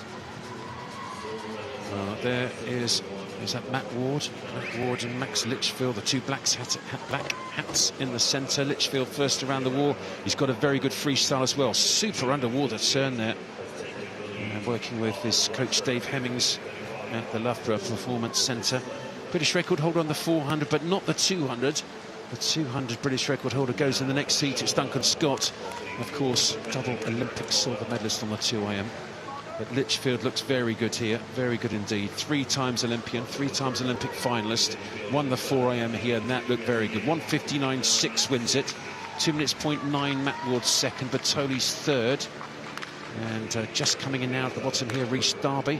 How's he done from the para side? Yeah, 2:09. It kind of slipped away in the second half there for Rhys Darby, but still in the 900 point range, 913 points.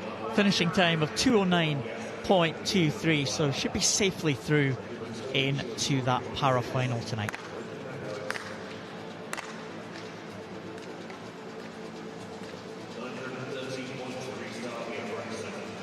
So that was Litchfield winning and looking comfortable, I have to say. Don't see him swim the 200 that often. Certainly does it, but seems to focus on that 4am and the 200 metres freestyle. And there's confirmation of the result of that heat 8. 1 more to go. 1:59.6 wins it. 2 minutes 0.9 second. Litchfield over Ward. And there's Rhys Darby. 913 points for the para athlete. That's 14. So he'll be in the final with that. And here's the final heat. Duncan Scott, what an absolute superstar he is. The fastest seed in lane 4. And I've got to say, if you're one of these other guys, just try and get as close as possible as you can to Duncan Scott. There he is, the bright red hat in the centre. 8 times Olympic medalist, 2 golds, 6 silvers. The most successful British athlete at the Tokyo Olympic Games with 4 medals, a gold and 3 silvers.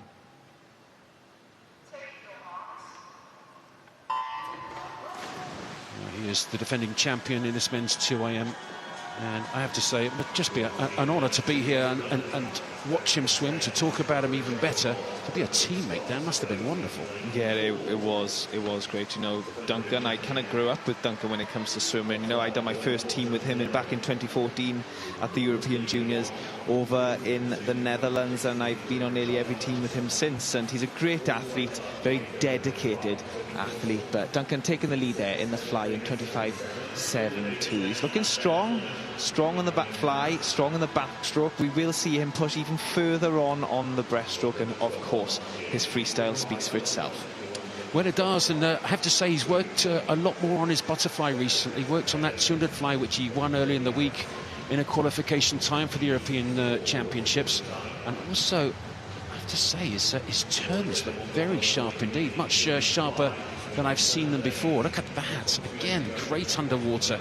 Just Duncan Scott in 4, Charlie Hutchinson going well in 5. Very good from Toby Godsall, first 100 in 6. And up there also going well in 2 is Luke Iverson of Loughborough University. Well, it's great to be joined by the winner of the previous heat, Max Litchfield. Max, well done on that heat. That looked really good. Thank you very much. Yeah, it was good. Obviously not my main event, so not really done it at trials since Paris trials now. So yeah, it's good to get one out of the way.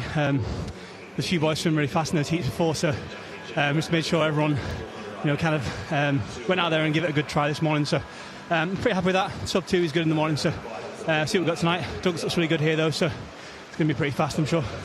Dunks, that does look very good. Dunks is Duncan Scott, Olympic silver medalist on the 2am. He's not bad, is he? But you see him bring this home here. He looks very smooth indeed. Wow, look at this. This is a world-class field, and he's just swimming away. Brilliant stuff. 1:58.8. It looked like a walk in the park, doesn't it? So that's Scott wins it from Charlie Hutchinson second, Toby Godsall third, 2:01.9. So, well, your sub 2 minutes is very good. You did look very smooth on the, particularly on the back end. That looked really good. Yeah, it's just one of those things where coming in from the 4am, obviously, sometimes it's probably too smooth. Just like I've been so used to swimming those 4ams all year, and trying to train at that pace, and then obviously trying to up the rate a little bit but not get too stabby with the strokes is quite difficult sometimes. So yeah, it's a good heat to kind of just like set everything out, and then we'll see where we were in the rates and stuff, and you know, try and put those a little bit better tonight, a little bit faster and stronger. Yes, excuse me. It's interesting because those of us who don't do medley all the time, you think, well, medley swimmers, 200, 400, they just do the both. You tend not to do the 200 quite so much, and it sounds to me like you're saying that there's quite a difference between the two events. Yeah, I mean, when I was younger, it was easy for me to do both, but I felt over the last few years that yeah, I've struggled a little bit more to do the 200. It's very different, yeah. Well, there you go. You're going to be next to Duncan Scott. You're going to be in lane 3 with Matt Ward the other side of you, so that's quite an interesting lane. Is that what you wanted from the heats this morning? Yeah, that's good. Middle lane, like you say. You know, that's where the fast boys are going to be tonight. So we're just going to get in and race it. But there's just such a strong field there. You've got Philip out in lane 7 and Charlie in 6. Obviously, Philip's going to be phenomenal on that breaststroke leg tonight. So yeah, it's good to be in the middle and see what we've got tonight, really. Some interesting ones in there. Navaki made the medley final. That's interesting. Well, good luck tonight. I mean, you're on the train or the plane, depending on how you want to get to Paris this summer. Fantastic medley. Are you happy with the 400? Is that what you wanted on the 4IM? Yeah, I'm happy with it. It's a nice stepping stone. Obviously, I would like to have been faster, but we keep racking up these 410s, 411s at trials. My brother joked about it, that so all I do at trials is go 411, 410, but it's good. It's good this time of year to do it in a race where I'm not really racing anyone. It's a strong field now, but you know, it's not quite the same as when you've got 8 lads in there all going 410s, 411s in the heat. So it's really good, and yeah, we'll move it on into the summer, really. Indeed, we will. I'll just update you there with the para final, and Rhys Darby going in fastest with his 913 super points from him. Bruce D, the second highest points as well. That's going to be quite a final. So great swim this morning. Looked quite comfortable. Not necessarily your event. I guess you can have just a bit of fun and play with it. So what do you do to try and step it up from that swim this morning to this evening's finals? It's just about trying to execute everything better. You know, we'll come in there tonight and I'll be a bit more up for it, if that makes sense. This morning we wanted to get through there with as little emotional energy as possible expended. So tonight's just about now getting in there and swimming it as fast as we can in the best way we know we can. And yeah, just execute all the things we've done in training. You do, quite frank, you don't look particularly emotional, so I guess job done there. So well done, and a great swim. It looked comfortable, it looked really good, and good luck tonight. Thank you very much. Cheers, guys. Well, great chatting to him, isn't it? Always great to chat. That's Max Litchfield, 3 times Olympic finalist in that 400 IM, having a bit of a play with the 200 medley. That was very impressive indeed. Very good stuff. Max Litchfield from Loughborough Performance Centre. The final race of this morning, the final event of this morning. It's women's 200 backstroke. Phoebe Adams is the fastest seed in lane 4. Maisie Chambers in 5, and in 3 it's Amy Hempenstall of Guildford. And Hempenstall possibly having slightly the better of the starts up there in the white hat of Guildford City. And well, we have talked a little bit about it so far. Maybe coming through on the second half of this first length is Maisie Chambers closer to us, the red hat of Sevenoaks, but it's very difficult to swim straight in this pool, and the reason is because although it looks beautiful and there are very straight lines on the ceiling, Dan, it's not quite as straight when you're actually swimming backstroke looking at it, is it? No, it's not, and as we've said many times this week already, these lane ropes are quite unforgiving when you're swimming at speed and you hit them. You can come to a complete stop. I remember speaking to Georgia Davis, actually. I think it was after one of the major internationals, and she was obviously a 50 backstroker. And she actually came to a dead stop once. She said that, and she said it's not the best feeling having to start up again on a 50. No, that's probably race gone, really, isn't it? If you jam your fingers, and I tell you what, it's very unforgiving because they're big units, these lane lines. They really are. The idea is that each little piece of plastic stops the wave from going into the next lane, or a wave from the next lane going into yours. But if you get your fingers caught in those things, I tell you what, it doesn't move, and it absolutely kills. So I've seen quite a few people's fingers certainly hurt a lot, and sometimes broken. Now starting to come through in the centre, here's Phoebe Adams. This is an interesting tactical race. She looked quite comfortable down the first 30-35 and really has picked it up quite quick out of that turn. It's a 17-year-old, quite quick up to the surface, but looks strong.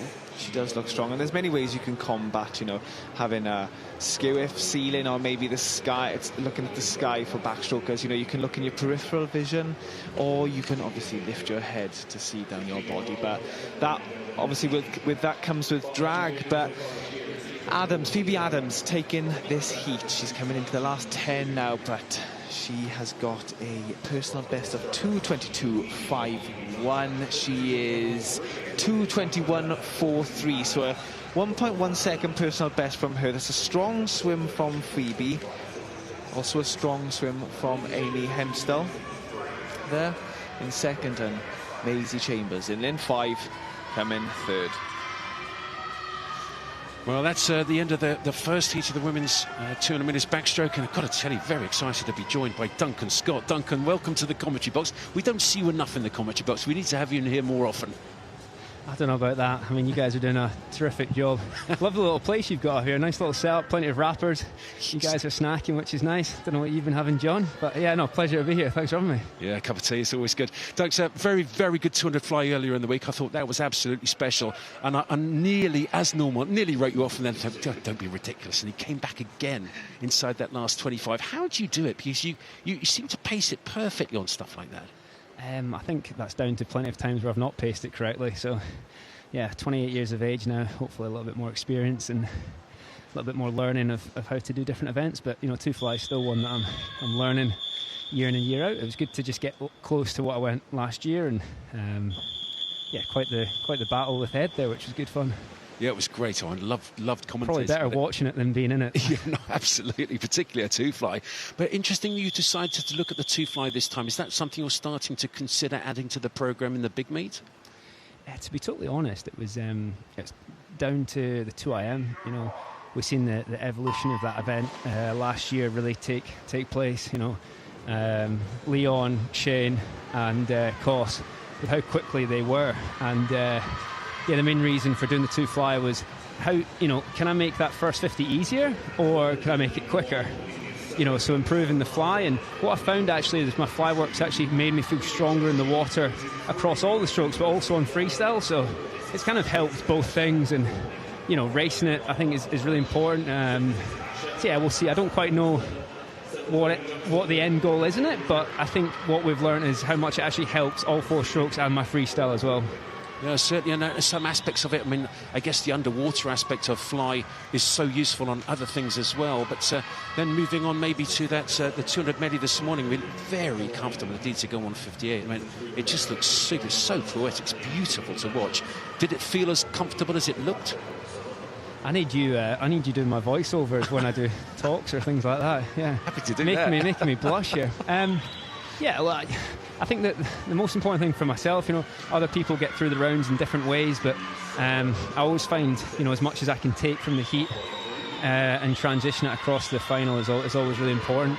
So learnings, but yeah, look, you know, a 2IM heat, sometimes they feel good, sometimes they don't, and it's just about, you know, progressing it on. You know, Worlds last year I was 158.3 in the heat and it felt horrific, and I was 5.5 in the semi-final. So I think that's going to be an absolute great race tonight. All those Scottish boys, Max is obviously in there. It's going to be a real battle for Commonwealth Games places and the Europeans as well. And what will you look for tonight? I mean, what should we be looking for from you tonight? Yeah, look, my fastest ever here is only a 5.9 in April. You know, I pride myself in always being a little bit better in the summer, so usually it's just getting the job done here is the most important thing. But in saying that, I will be doing stuff here tonight that I'll hopefully be able to learn on for the summer, whether that's the way that I execute it or, you know, certain counts or things like that. Not really giving you anything away there. Yeah, no, that's that's a nice political answer. Yeah, that's absolutely useless. Right, I'm gonna shoot now. But thanks very much, guys. Enjoy the rest of the 200 backs, and thanks for having me. I was just going to say thank you so much for joining us. Really enjoy it. We must have you in the commentary box more often because you're great fun. And Duncan Scott, always a pleasure to talk to him, and looked so good this morning. And really looking forward to seeing him swimming quickly tonight and on that 200 metres freestyle later on in the week. I was going to ask him about that. I could talk to Duncan Scott for hours and hours and hours. What a lovely guy. So that was heat 2 of the 8 heats of the women's 200 metres backstroke, and Saskia Spencer was third, second Megan Hansford of University of Surrey and winning it with Singh of Wickham. Nagy, Rupa Singh, really good swim from her. 2:20.04. 2-second personal best there from Mingai in Wickham District. 2:20.04, 2:21.67 in second, and Saskia Spencer 2:22.08.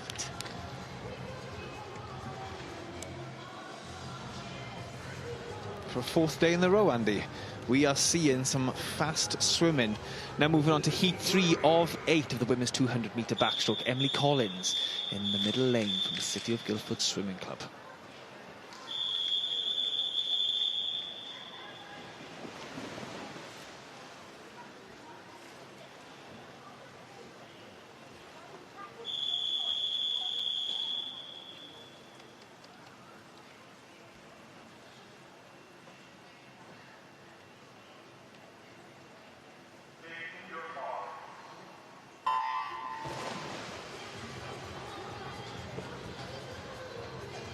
This is heat 3 of 8. Emily Collins from the City of Guildford Swimming Club in lane 4. Next to her, Aoife Doifo-Clark from Nofio Gwynedd Performance, North Walian. You had to get that in, didn't you? I had to get it in. I know. I'm so...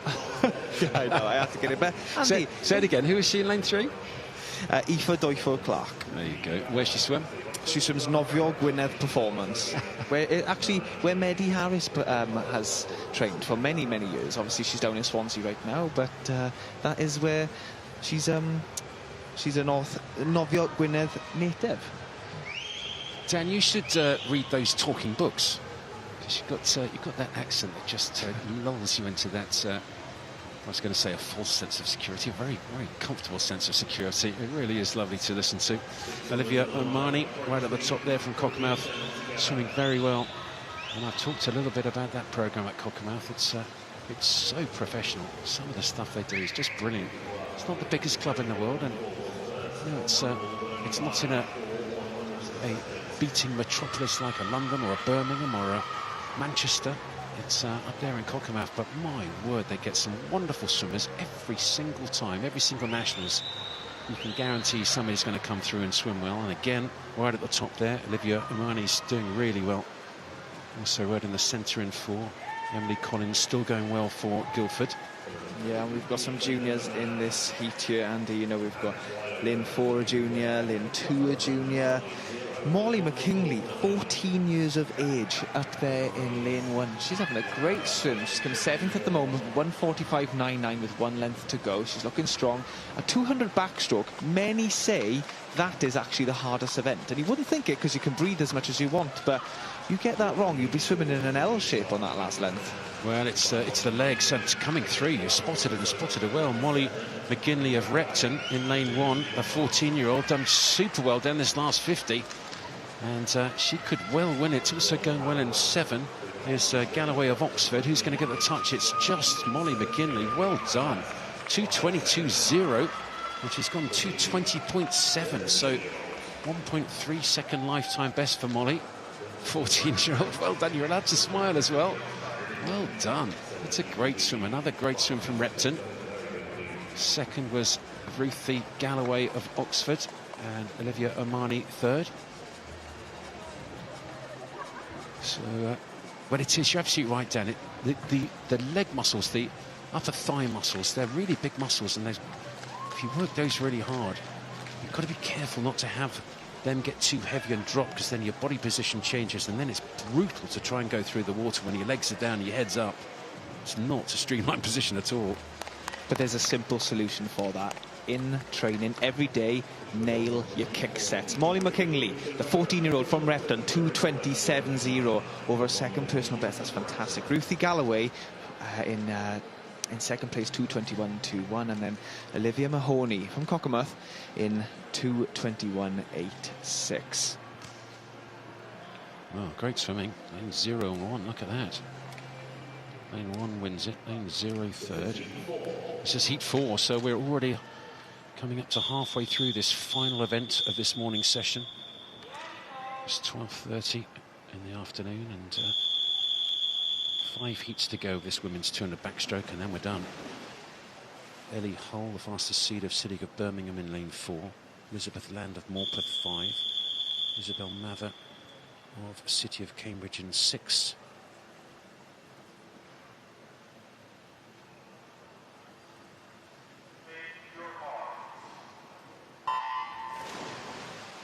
So many different ways to do the start of a backstroke.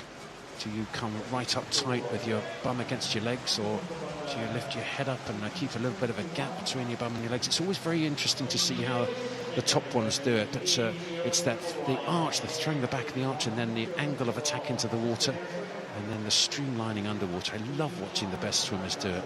Watch Luke Greenbank start. He's fantastic. The aim in a backstroke start is to throw yourself out, not up, because if you throw yourself up at a high angle, you're coming back down at a high angle as well. So you want to spend as much time in the air as you possibly can, but expel yourself out into the 50 pool. Well, certainly the best in the world, brilliant at it. And Luke Greenbank, yes, very good. Also, people like Ollie Morgan. And then if you watch some people like Hubert Koss, the Hungarian Olympic champion on the 200 backstroke, well, he used to be good. He's now unbelievably fantastic at it. It's a joy to watch. He'll be at the European Championships, I'm sure. So hopefully we'll be watching that and having a look at that. This British team being selected from this championships for those Europeans, which are going to be happening in Paris in August. Paris held the Olympics. It's not actually in the Olympic swimming pool that the swimming was held in Paris. That was, of course, in the Racing 92 rugby stadium, where they dropped a pool in. It's going to be in the pool where the water polo and the synchro and the diving was held. It's a lovely facility, 5,000 seats. It's wonderful.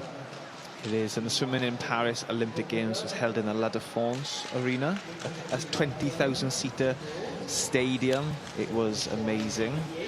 The atmosphere, you can say this as well, Andy, it was incredible, wasn't it? Especially watching a certain Leon Marchand.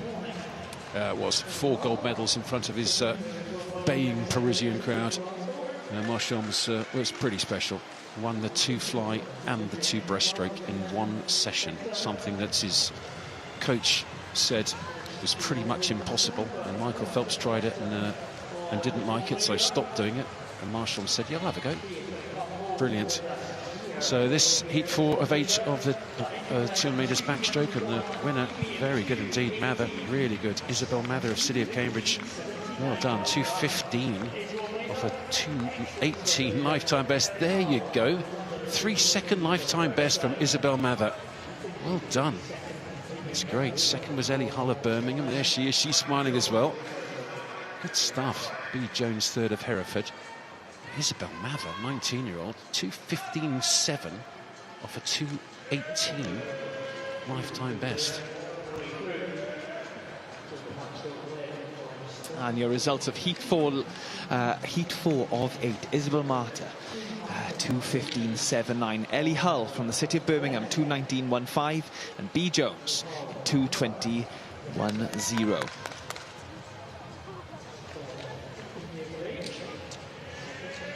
Heat 5, last of the uncycle seeded heats. Lucy Block is the fastest seed. Fenella Woody's down in lane 8. 7th in the A final of the 100 metres backstroke, 61.9. So on this 200 backstroke, this will be interesting to see how she goes. That Repton swimmer in lane 8. Fastest seed is in lane 4. But if she's made the A final of the 100, in theory, there's what about 36 swimmers ranked faster than her. I'd be slightly surprised if she ends up in that position, because she has a super 100 backstroke. 7th in the A final. She's an 8. Lucy Block in 4. Lois Smith in 5 of Basildon. Jessica Hill of Tiverton in 3. The fastest 3 seeds in this heat 5 of 8 heats of the women's 200 metres backstroke. Taking it out quite strong in this first 25, Andy, is Fenella Woodis at the bottom of your screen there. She's looking strong. She's got a good length in her arms, straight arms, and she's in the middle of the lane, which is obviously what you want. Quite hard to do in this Olympic swimming pool, but she is looking good in this first 50, turning in 32.11. Good underwater work. Past the 5-metre flags, which is what you want. on the underwater work. The longer you are underwater, obviously you've got to be underwater with a purpose. Kick for undulation, kick from the hips. Andy, would you say that? Yes, well, it's perfecting that butterfly kick. We were just talking to Duncan Scott about it, weren't we? And if you can get a really tight, fast butterfly kick, that's very powerful. My word, it can make a massive difference underwater. I know Duncan Scott's been working on it, and it's very interesting when you get to somebody of Duncan's age. He's very, very experienced, 8 times Olympic medalist. And you go, well, what do you do to improve yourself? And he's got very clear, and he's absolutely clear and confident, and he knows exactly what he wants to do to start trying to swim even faster. One of those is perfecting even more brilliantly the underwater phase of his races. Well, it's the 5th stroke, isn't it? The underwater is the 5th stroke. It's in every single event, isn't it? So, yeah, if you nail that, I mean, that's a good head start. Yeah, it really is. And the butterfly kick underwater, it's on every single stroke. It's obviously on the butterfly. It's on the backstroke as well. And on the freestyle, of course, but even on the breaststroke, there's that one big kick down. So it's very important to perfect the underwater butterfly. Yes, and looking strong here in lane 8. She led from the start. She's still leading now. Fenella Woodis from Wrexham Swimming Club. She's got a personal best of 2:20.61. She's looking strong, but also Jessica Hill up in lane 3. It's going to be a battle to the end for them two. Who's it going to go to? I think it's going to go to Fenella Woodis. 2:18.66. That's a fantastic swim there. Second there is Jessica Hill in 2:18.79. And Emma Cushion next to Emma Hill, 2:19.30. 13/100 split those first two. Very close indeed. Fenella Woodis holding on well from Repton Swimming Club. 7th in the A final of the 100 metres backstroke. And what did she go? 2:18.66 with a 2:20 lifetime best. So 2-second lifetime best for the winner there. Fenella Woodis of Repton, Jessica Hill 2nd, Emma Cushion 3rd. And the top 4 all under 2:20. And that's still not one of those cycle seeded heats down, so it's going to get very quick, very fast. And look who's in the centre here in lane 4. Olympian Honey Osrin. She leads, well, not leads, but she is in the centre lane in this heat 6 of 8 of the women's 200-metre backstroke. As a teammate of yours made the final in Paris. What kind of a person is Honey? Bubbly? She's lovely. She's lovely. Actually, 2024 Paris was actually the first time I met Honey. I mean, I met her just before, obviously, because we do go on training camps, but she's great. She's great. Great person to interview, hopefully, tonight as well. There we go. What sort of character? Sweet? Honey? Honey, yeah. Come on, Dan. I'm not quick enough, Andy. I tell you what, she's a very, very good backstroker. Really is. She won the British Olympic trials 2 years ago in this event, the 200 metres backstroke. Was 3rd last year. But made the Paris Olympic final in that 200 backstroke. Was 5th here on the 100. So she looks good starting down this first 30 or so. She's gone straight over to that lane line. There she is. And again, it's fine to be on the lane line, but to try not to hit it. She's gone out quickly, Dan. This is impressive. Yeah, it is, and as you know, as we've said already, well, fantastic underwater work there from Honey as well. You know, we know she's good in the 100. We know she's got the sprint, but has she got the endurance? I think she has. She's swum this many times, and she's a veteran, I would say, in this event. But she is looking strong going into this first turn. 50 metres until then, obviously, but she's looking strong. She is on the lane line. Well, she stayed on that lane line, and it's good. I mean, as long as you don't hit it, it's actually very helpful. Just keep that lane line in your peripheral vision. It allows you to swim dead straight, 64.1 to her feet. That's a good swim. And she's right on it. Just stay off it. She just maybe just knocked it a little bit there on 3 or 4 strokes ago, but where she is fine. Just stay nice and straight. And she is just looking over at the lane line, just a tiny bit. Every time her right arm goes in, she's just having a little look over. That's fine. Yeah, that's looking in her peripheral vision. Now, she has got a personal best of 2:09.28, so she's probably going to be a little bit off that this morning, but I'm sure we are going to see her back in tonight's A final. Going into that final turn there, 1:38.23. She's looking strong. Now, this last 50 is a painful one in the 200 backstroke, especially if you've gone out too quick and outpaced yourself. Well, I think she's going to be somewhere around 2:12, maybe 2:12.5, 2:13. Season's best 2:11, so it's feeling like it's a good solid heat swim, good solid morning swim. She'll have practiced a couple of things for the final this evening, and just tiring a little bit down this last 10 metres or so. But Hani Osrin, British Olympian in Paris, what's she gone? 2:12.4, yeah, just right in the middle of 2:12s, very good. Second was Karabach up there in 2. Third was Darcy Smith. And it looked comfortable from Hani. Olympic final, yes, in Paris. Won that Olympic trial a couple of years ago here in this pool. 7th in Paris Olympic final.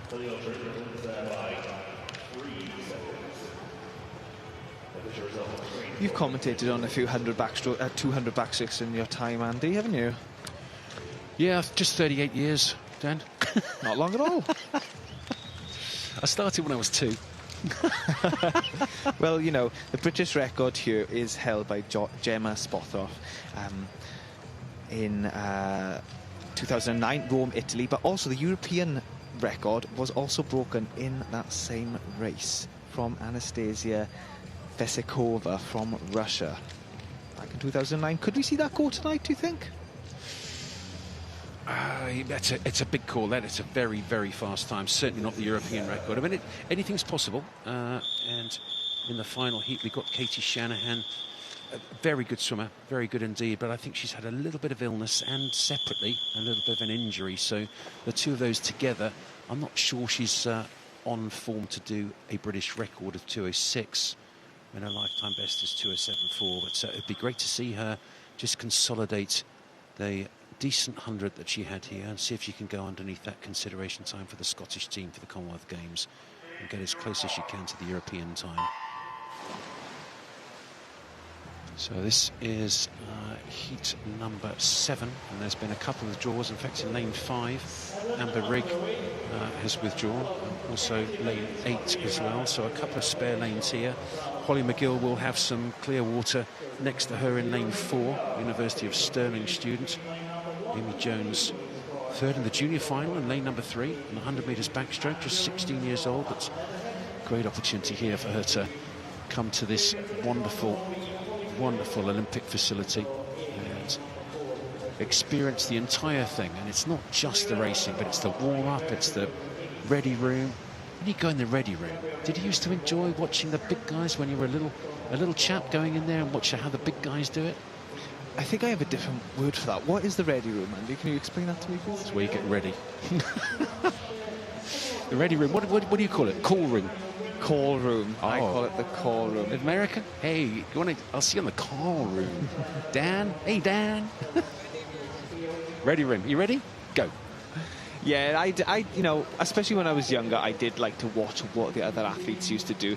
You know, you can actually win the race in the call room, Andy. And what I mean by that is you can psych the other athletes out. Some athletes don't like to talk. Some athletes do.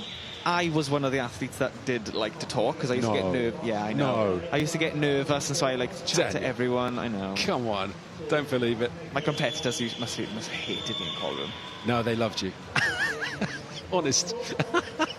Well, taking this heat now in the third turn, 1:38.65. Holly McGill from the University of Stirling. She's looking good. She's looking strong. She's on the lane line again, but as you said, Andy, as long as she's not touching it, she is in a good position. But she's looking really strong here, especially in this last 25.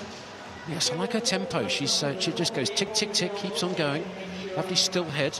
We were talking to Hannah Miley about training with a cup of water on your head, see if you can not spill any, and she looks like she could be one who could do that. I never could, but that's impressive.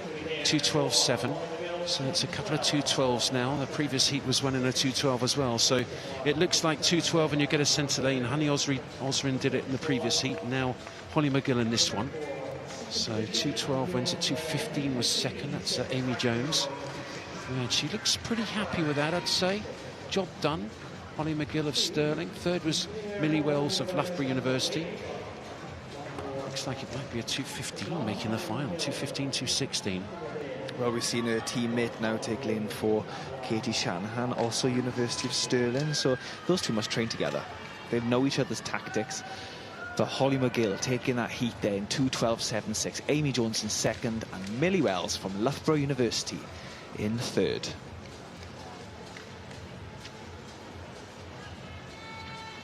Moving on to the last heat this morning. Heat 8 of 8 of the women's 200-metre backstroke. As we said, Katie Shanahan taking her place in lane 4 in this heat. Candice Hall in lane 3. Niamh Ward in lane 5.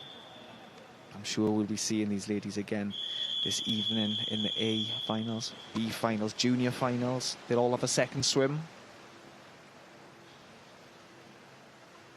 Women's 200-metre backstroke.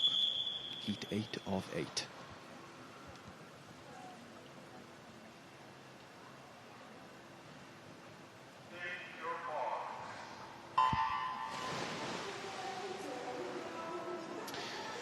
A really strong start there from Niamh Ward. Also a strong start there from Katie Shanahan. As we've said, you cannot go past the 15-metre mark. Now, I was speaking to Edgar, so the head coach of Leander Swimming Club based in London earlier, when the athletes were warming up. And I think I'm right in saying, Andy, if your head cannot pass the 15-metre mark, if any further, an inch further, that is automatic disqualification. Yes, you have to surface. Your head can pass it, but on the top, not underwater. But yeah, no, it's very important, and it's a fine line sometimes, I've got to say. You go to the World Championships and some of those guys push it to the limit. You're allowed 15, but no more, and there's quite a few who I think go 15.00, and every now and again they do get it a tiny bit wrong, and it's not a lot, but it's instant disqualification. It's brutal. Here in lane 4, Katie Shanahan looks good, the defending champion in this women's 200 backstroke. One of 2 British swimmers in that Olympic final in the 2-back, Katie and Honey Osrin. And Katie Shanahan here, third on the 100 back with a 61.1. And she looks good here. This is impressive. She's had a little bit of a viral infection and also separately a bit of a back injury. So I'd love to see her just consolidate her performances, her training, and do something close to that Scottish consideration time of 2:12.2, maybe in the final tonight. Well, she might have been suffering from injury and illness, but you would never say, look at her stroke. She's swimming textbook backstroke here. She's got fantastic big roll in the shoulders, but her head is solid, you know. She's on this last now 30 metres. She's looking strong. She's probably going to back off a little bit to save herself for tonight, but she's looking good. Well, I tell you what, Dan, she's just gone through a 1:37.5, and she went a 34.1 on the 50. Now, she can go somewhere around 35 flat. She's going to go very close to that Scottish consideration time of 2:12.2. Come on, get in, get in. 2:12.2, 2:11.9. Well, that is great. I think we're going to see a reaction here, because she's just gone underneath the Scottish consideration time. Let's just have a look. She's had a tough time coming back from that injury and illness, so well done. The black hat on the right-hand side there of Katie Shanahan, and she's underneath the Scottish consideration time for the Commonwealth Games. I know she's going to be much faster in the summer.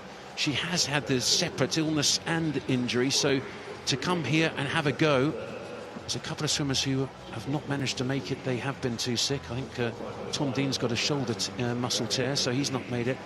It's great to see Katie here and having a crack at it, and that's wonderful to see her under that consideration time for Team Scotland. It is, and you know, illness and injury can affect any athlete, but it's about how you get through that using the team that we have an amazing team in Aquatics GB. We have amazing doctors, we have amazing physios, S&C coaches, but Katie Shanahan from the University of Stirling taking the win there in 2:11.96. Niamh Ward in second and Candice Hall in third. Now we're looking at the summary of the women's 200-metre backstroke. This is our final, starting from Katie Shanahan, because she's going to be in the middle lane. Honey Osrin in the middle lane also, then followed by McGill, Ward, Hall, Carabach, Smith and Martha. Great to see Katie Shanahan and our top 2 there, the 2 Olympic finalists, Shanahan and Osrin. Top 16 certainly will have another swim tonight. 24 will be able to do it at least, because we'll have the B final, we'll have the junior final, we have the A final, and then should there be sufficient athletes, we also have the para finals as well, A's and B's. and Aquatics GB giving the swimmers as many opportunities as possible to come back in a final evening session and get the experience of coming back to finals, the pressure, make sure you can deal with it. It is a privilege to be in these finals. So wonderful to see. Some good swimming this morning, very good swimming, set it up perfectly for tonight. The A final session starts at 7:45 with a 7:30 studio to introduce that, but before that there'll be the B final session. So join us again at 6 o'clock. 6 o'clock this evening for that B final session. It's going to be a great evening. But from me, Andy Jameson, after a great morning, it's goodbye and see you at 6. From me, Daniel Jervis, I'll see you later. Take care, bye-bye.